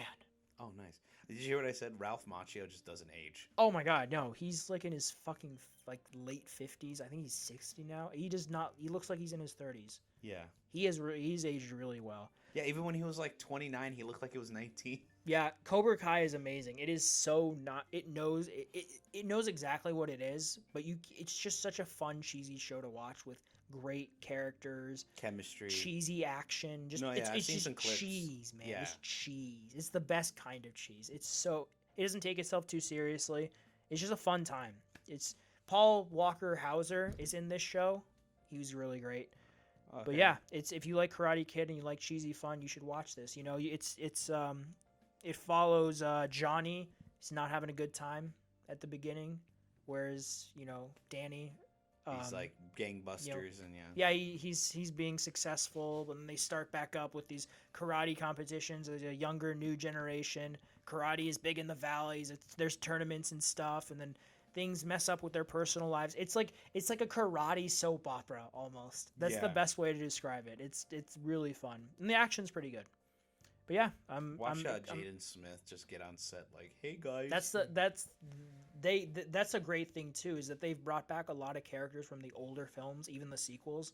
So people are thinking that they'll bring back oh my god, what's her name? The one from the next Karate Kid. Oh, the woman. She was also in $1 Million Baby. Hilary Swank. Hilary Swank. Yeah, Hilary Swank. So we'll see. Watch Jackie Chan and that's Jaden it. Smith They just fucking make a cameo. They're just in the crowd like, man, this is really good. They're like one of the judges. That. I unironically really liked the remake. So. Oh no, yeah, the remake was. Even though it's kung fu technically, yeah, it's but kung fu. I like it. I'm kind of sad they didn't make a sequel to it, but yeah. It's your fault. Possibly, I don't know. But no, yeah. Then yesterday on Friday we got a trailer for season 4 of The Boys. Actually, no, that's a lie. We got it today. Oh. I just put it there. Oh. Abel, you just lied to our audience. You lied to me. Misinformation. You said 14 hours. Wait. 14 hours? What are you talking about? Yeah, it was 14 hours ago. Didn't you say like the trailer came out 14 hours ago? Did I? Yeah, that's why I was like, oh, wait. Oh yeah, no, 16 hours ago. Fucker. Oh, I was truthful and then I lied and lied and not. Wow. So Come it was on. Friday. Yay! Yeah, you bastard. But I haven't seen the trailer, but it's good to know that we get to see a little bit. I don't want to watch the trailer because like I know what I'm getting. I don't want to be spoiled, man, because sometimes I read the really juicy scenes. Yeah. You've read the comic? The whole thing? To the ending where like I know the ending. Mm-hmm. Yeah, it's a wild ending. Yeah, it's very different from the show. Yeah. Yeah, I haven't watched it either, but I'm excited for it. I'm not gonna watch it because I know what I'm getting. June 13th, that's when it comes out. So, Amazon Prime. It'll be episodic like the first 3 seasons were. Oh yeah. Yeah, it's The Boys. It's The Boys. I want to say that they want to do it for 5 seasons. I think is the plan. So 5 seasons? Yeah, 5 seasons. Okay. Which makes sense because you can't have this go on forever. No, yeah. But yeah, I'm very excited. Me too. Oh my god, my stomach is growling. I have no breakfast and I'm starving. You can survive. I believe in you. You can believe it. Sorry. I believe in you. Mm-hmm. Oh yeah, and then it was enough. I guess that's all the TV news we got this week. Yep. But got some comic book news. A couple of things. For its 3rd anniversary, Returnal devs Housemarque announced a new graphic novel and art book of the roguelike shooter. Wow. This comes from Games Radar. It has been 3 years to the day, as of this article, since the launch of roguelike shooter Returnal on PS5. To celebrate, developers Housemarque and comics publisher Dark Horse have announced the launch of a new graphic novel that will intertwine with the story of the hit game. Returnal Fallen Asteria has been created by the Housemarque brand team with Gregory Loudon, who is also creative director at the developer, and Khalil Osami from Returnal's narrative team with art by Igor Lomov and Aaron Javarvinin. I butchered that. The story follows explorer Celine Vassos sometime after she has crashed onto the alien world of Atropos. Celine must fight her way. It's the game as a graphic novel, so that's cool. Oh, okay. And there's an art book, you know. Yeah, the art book. Yeah, Returnal's a really good game. So it is. Yeah. So this is okay. Yeah, cool, great stuff. You'll love to see it. It's just, if you want to read the game graphic novel, there you go. Graphic novel form. Mm-hmm. They come out October 22nd of this year. Art book and the graphic novel. Okay, yep. Okay, nice. Yep. Have you played Returnal? No, but I want to play it. It is good. I sucked ass at it, but it is very good. Okay. You just gotta. It's a bullet hell, I don't know if you could do it. Me? Yeah. I beat Elden Ring. I beat Bloodborne. Yeah, but you couldn't beat Sifu. Fuck off. You couldn't. Sifu's different. How is Sifu? I beat Sifu. I don't know how to fight the grandma with the fucking this pendulum guy. thing. I don't know how to fight the grandma. Yeah. You should play Returnal. See if you. I want to see if you're good at it. Fuck. Yes, you have to play it now. Throw me on the console now, coach. I'm ready. But next. Do you want to read it, or do you want me to read it? I want to read it because I like Spawn. All right, you read it, man. Well, in other comic book news, yes, our favorite character from Image Comics, fan favorite Spawn character Spawny returns in Spawn Kills Every Spawn. Yes. Basically, it's like Deadpool kills the Marvel Universe. Marvel Universe, yeah. It's practically that. And from what this article from comicbook.com, there's some panels, and it's looking pretty good. It's kind of goofy, over the top, like Looney Tunes type stuff. So it's pretty cool. He's literally just killing every single Spawn. All your favorites from Night Spawn, Woman's... I forgot her name, but Woman Spawn. Wild West Spawn, She Spawn. There you go, She Spawn. Is that her name? I think so. That sounds like it could be. Barbarian Spawn, this like hulked up version of Spawn. A lot of different Spawns. Yeah, shit ton of Spawns. She's just eviscerating them, but it's like all goofy, over the top stuff. Nothing serious. So I mean, it looks like a pretty good comic. Have you seen the animated series? Spawn? Yeah. So good. Yeah. With Keith David. It's so Davidson. Good. Sorry. It's so fucking good. Yeah. Everyone talks about from that era. You know, you have X-Men, Batman, the animated series. But no one remembers fucking Spawn. It's so good. It's amazing. I want to rewatch it now. It's just phenomenal. It's so dark and depressing and bloody, and you're like, it's so good. I think it was on HBO. It was HBO. That's why it was so good. But yeah. But I think we already did the announcements for the week. No, we did them for last week. Oh, we didn't do them for. I don't think you added the right release list this week, or not, because these are all the same games from last week. Yo, Winnie adds the wrong Game Informer. Oh yeah, shit. No, I read the ones from this week for last week. No one cares about last week. Who cares? Fine, yeah. Okay, so I read them before. I'll read them again. Fuck it. El Shaddai, Ascension of the Metatron HD remaster for the Switch, Braid Anniversary Edition for everything. Front Mission 2 remake for PS5, Series X and S, PS4, Xbox One, PC. Sea of Thieves for PS5. Endless Ocean Luminous for Switch. Indica for PC. Madison for PSVR 2. MotoGP 24 for everything except phones. And Surmount for Switch and PC. Yeah, Surmount. Yeah. Okay, yeah. Whoops. I read those before. Uh-oh. That's why we should proofread everything, but we don't. We kind of just ad-lib everything. Along with those game releases, we have the movie Fall Guy and Tarot. Tarot? Like, Tarot. Tarot. Who says Tarot? I don't know. This guy, man. Tarot. Don't worry. We're going to fire him, ladies and gentlemen. I'm illiterate.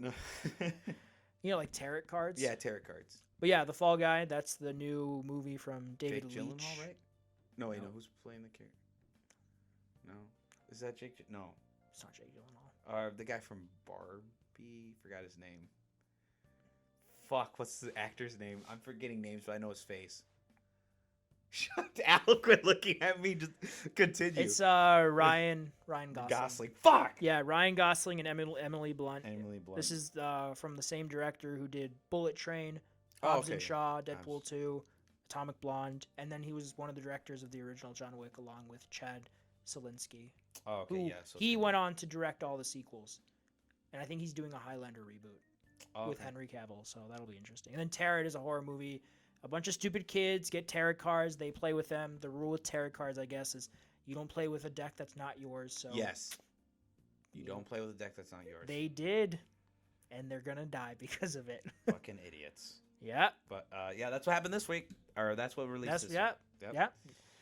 But just to end off the show, probably like a quick little recap, highlights from our little visit. It's why we weren't here last week. Yeah, it's why we weren't here last week. We went to C2E2. We nerded out, bought a bunch of stuff. But Abel, what is C2E2 for people who don't know? Well, basically, C2E2 is basically this part of the Midwest's Comic-Con, basically. Which part of the Midwest? Which part? Illinois. It's Chicago. Chicago's, basically. But Chicago Comic-Con, yeah. It's practically just Chicago. Comic-Con and Chicago Comic-Con and Entertainment Expo. Yeah. C2E2. C2E2, yeah. But yeah, it was a fun time. Really fun. A lot of cosplays, a lot of anime cosplays, a lot of the newer cosplays because of Hell of a Boss and Has Been Hotel. Like a ton of fucking characters from Has Been Hotel were there. But a lot of people from Helldivers was there. I don't know if you saw them. They were like in the crowd. There was a lot of places. There was a lot of booths. We visited a lot of them. Yeah, pretty good. It was a booth for Graham Crackers Comics, which is the local comic chain in Illinois. Galloping Ghost, which is a very big Chicago land-based arcade. I'm like, what's the word for arcade? What's the word for arcade, man? Arcade. Yeah, it's a very cool arcade. Yeah. And then a bunch of booths selling, various printings, obviously, artwork. Yep. Mm-hmm. A shirt that you got for free. No, not shirt. Poster. Oh, I told my barber it was a shirt. Damn, I lied to her. It's okay, it was you got a poster for free. Yeah, which was weird. Yeah. Like she was like, "Oh, it's $10," and then like not even a lot of time passed. Like 5-10 seconds after I asked for a bag, she's like, "It's on the house." Yeah. I was just like, and it's so funny. You're like, "Shut up and take it," and she laughed. Because I was like, what? Yeah, don't question a gift horse. If she's offering it to you for free, just like, okay, thanks. But why? Who cares? I don't understand human kindness because it's germ. She spit on it. That's why. She's like, whoop, here you go. It's free. Yeah. She actually hated the anime, so that's probably she just wanted to get rid of it. Probably. But actually, where's my... I don't even know where it's at. Anyways, so... Yeah, we walked around. I met Ian St. Clair, who, if you don't know, he voices Brook from One Piece. Yeah. He voices Bokuto from Haikyuu. He also voices Space Dandy from Space Dandy. You're welcome, Taylor. Yeah, you're welcome, Taylor, for signing... it was my idea. Okay. Yes, it was my idea. No, I'm in the back of my mind. Yeah, I'm conveniently in the back of your mind. In the back of my mind, I was like, maybe I should, because I seen him, and I'm like, man, I should probably get it. And then you're the one who convinced me to actually just go and get it. Idea was mine, but you're the one who convinced me to actually go get it. No, the idea was mine. No, it was mine. I said it out loud first, because because you had mentioned that your girlfriend really liked it. I'm like, okay, get his autograph. And you're like, but I don't know if she I don't know if she likes the actor. Like, no. No, I don't because she watched the dub, which is the English version of Haikyuu, which is him. But she watched the dub. She's not like she doesn't know like actors like that. She just knows characters. Yeah, but if it's someone. That's why. Like when I texted her, I was like, do you want me to get his autograph? She was like, sure. And she texted me like 2 seconds later, like, wait, he voices Bokuto from Haikyuu. I'm like, yeah, that's why I asked you. Right?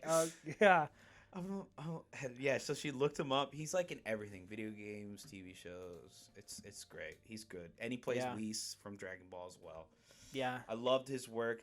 I was, no lie, I wanted to get something for myself as well, but I was so focused on just getting her. What a good boyfriend. No, it wasn't even that. I was just so nervous. I was like, can you just sign it for her? Excuse me, sir.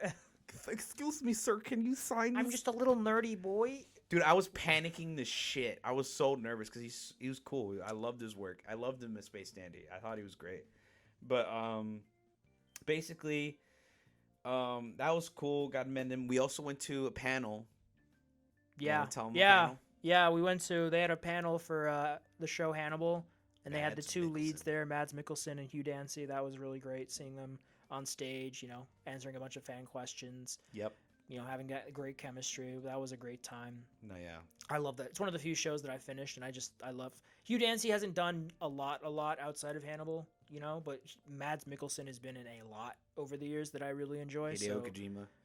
Yeah. Death Stranding. Yep. And then we went to the artist gallery and we waited in line for so like I could an meet hour. I can meet an author, Chip Zdarsky. He's done work on Daredevil, Batman, a really good Spider-Man story. I got him to sign a Batman book that I really like. So he was a really cool guy. Really, I think for sure next year I'm gonna bring stuff for people to sign. Yeah, right. That's another thing. There was another author. Yeah, I think he writes too. I should know this, but definitely author Brian Azzarello, who has written a bunch of great stuff. And I really wish I had brought a certain Batman book for him to sign but I didn't. But like you said, we'll be better prepared for next time. Yeah, we'll look at who's gonna be there and everything. And then we bought, some prints, some books. You got some shitty weapons.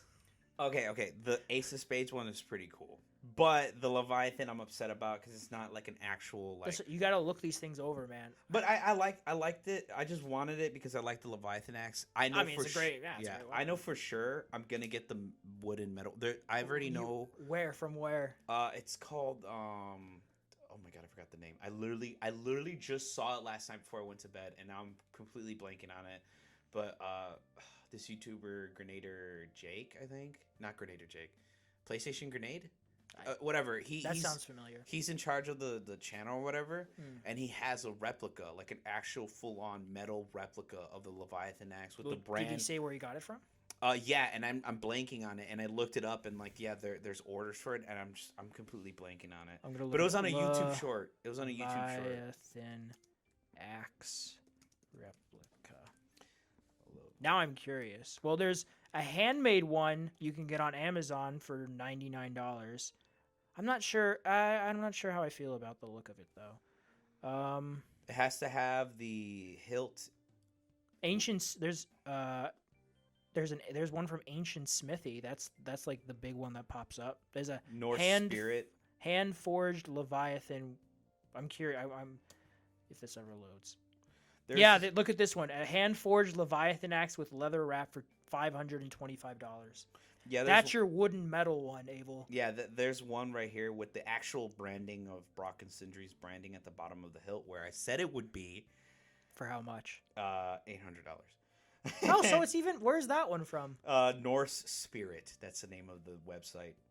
See, this one is $525. This one looks really nice. Yeah, what about this $135 one? Sorry, we're getting a little sidetracked. This one, I think this one is. I mean, it's. Delve into the immersive world of Vikings and our meticulously crafted Leviathan axe. What material is it made out of? Oh, yeah, steel. And wood on a wooden handle. If Christopher, you can do personalization on the wooden handle. I literally, if Corey Barlog or Christopher Judge. Dude, this looks fucking dope. Yeah. I might have to go for this eventually. This looks really cool. The one from Norse Spirit. Yeah, it has 5-star reviews. Well, yeah. On here. Dude, not Norse Spirit. The Ancient Smithy one. Ancient Smithy one. All right, hold on. Here, I'll look at the Norse Spirit one. It's like at the. Yeah. I like how we're just doing this on the air. On the air, yeah. Sorry, folks. Yeah, look, you see it has the gold engraving at the bottom. Yeah, the one on Ancient Smithy. Yeah, you can see on the bottom of the hilt, there's the engraving of Brock and Sindri's.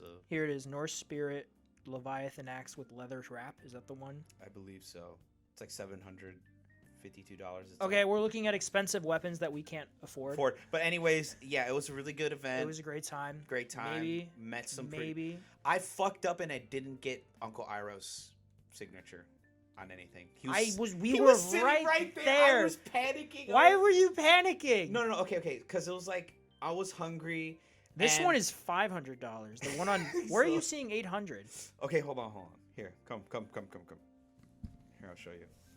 Leviathan axe replica. This one right here, Norse Spirit, leather wrapped with a box. Oh, see, look, this one is $500. Yeah, this one's $800, but it's on sale right now. Save like $93, whatever. What's the difference? Because this one comes with a box. Wow, it must be the nicest box ever. Probably is, but the wrapping is not accurate. But anyways, besides the point.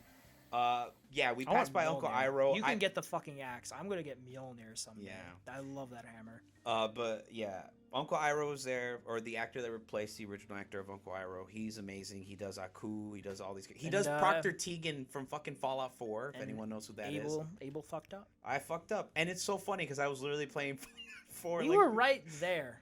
Yeah, it's because we were leaving, and I was like, I'm hungry, and I'm just like, I was carrying shit. I was like, my feet hurt, and I'm like, fuck. He was being whiny, ladies and gentlemen. Yeah, I was being a bitch that day. Yeah, it's okay. I I was being a bitch with Brian Azzarello, and then he went away, and I didn't get anything from him. That's fine. We'll be at another.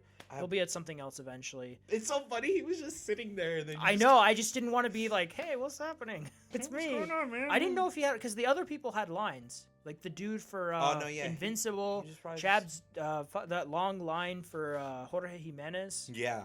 It's a long line for him. I mean, I love it. I mean, I don't know how my mom got his signature. His picture is literally my Venmo profile picture. The Superman holding up the world. Starman. Yeah. Okay, I think we're definitely just rambling at this point. At this point, sorry. We had a great time in C2E2. Yeah. I want to go to New York Comic Con later this year. I want to go there as well. Okay. So hopefully we can make it a trip. Hopefully. Well, we're not too busy. Maybe Wizard World. We could go to Wizard World. Is it here? Or is it in No, New that's here. It's at the convention center with the tattoo. Oh, okay. Yeah. Wait, how much? When? That's what I'm looking up. But anyways, folks, as we're planning for our future convention events, thank you for listening. Leave a like, comment, and subscribe. Remember, tell us if we missed anything this week. Ask us any questions or ask us if anything you would like for us to talk about. I think there was one thing that I just remembered right now that a commenter left about a certain movie. We could probably use that for next week's topic. I'll try to see if I can watch it or find a place to see it. But thank you guys for listening. This has been YFA because you are finally awake. Now you can go back to sleep. Yeah. Goodbye, everyone. Bye. Bye-bye.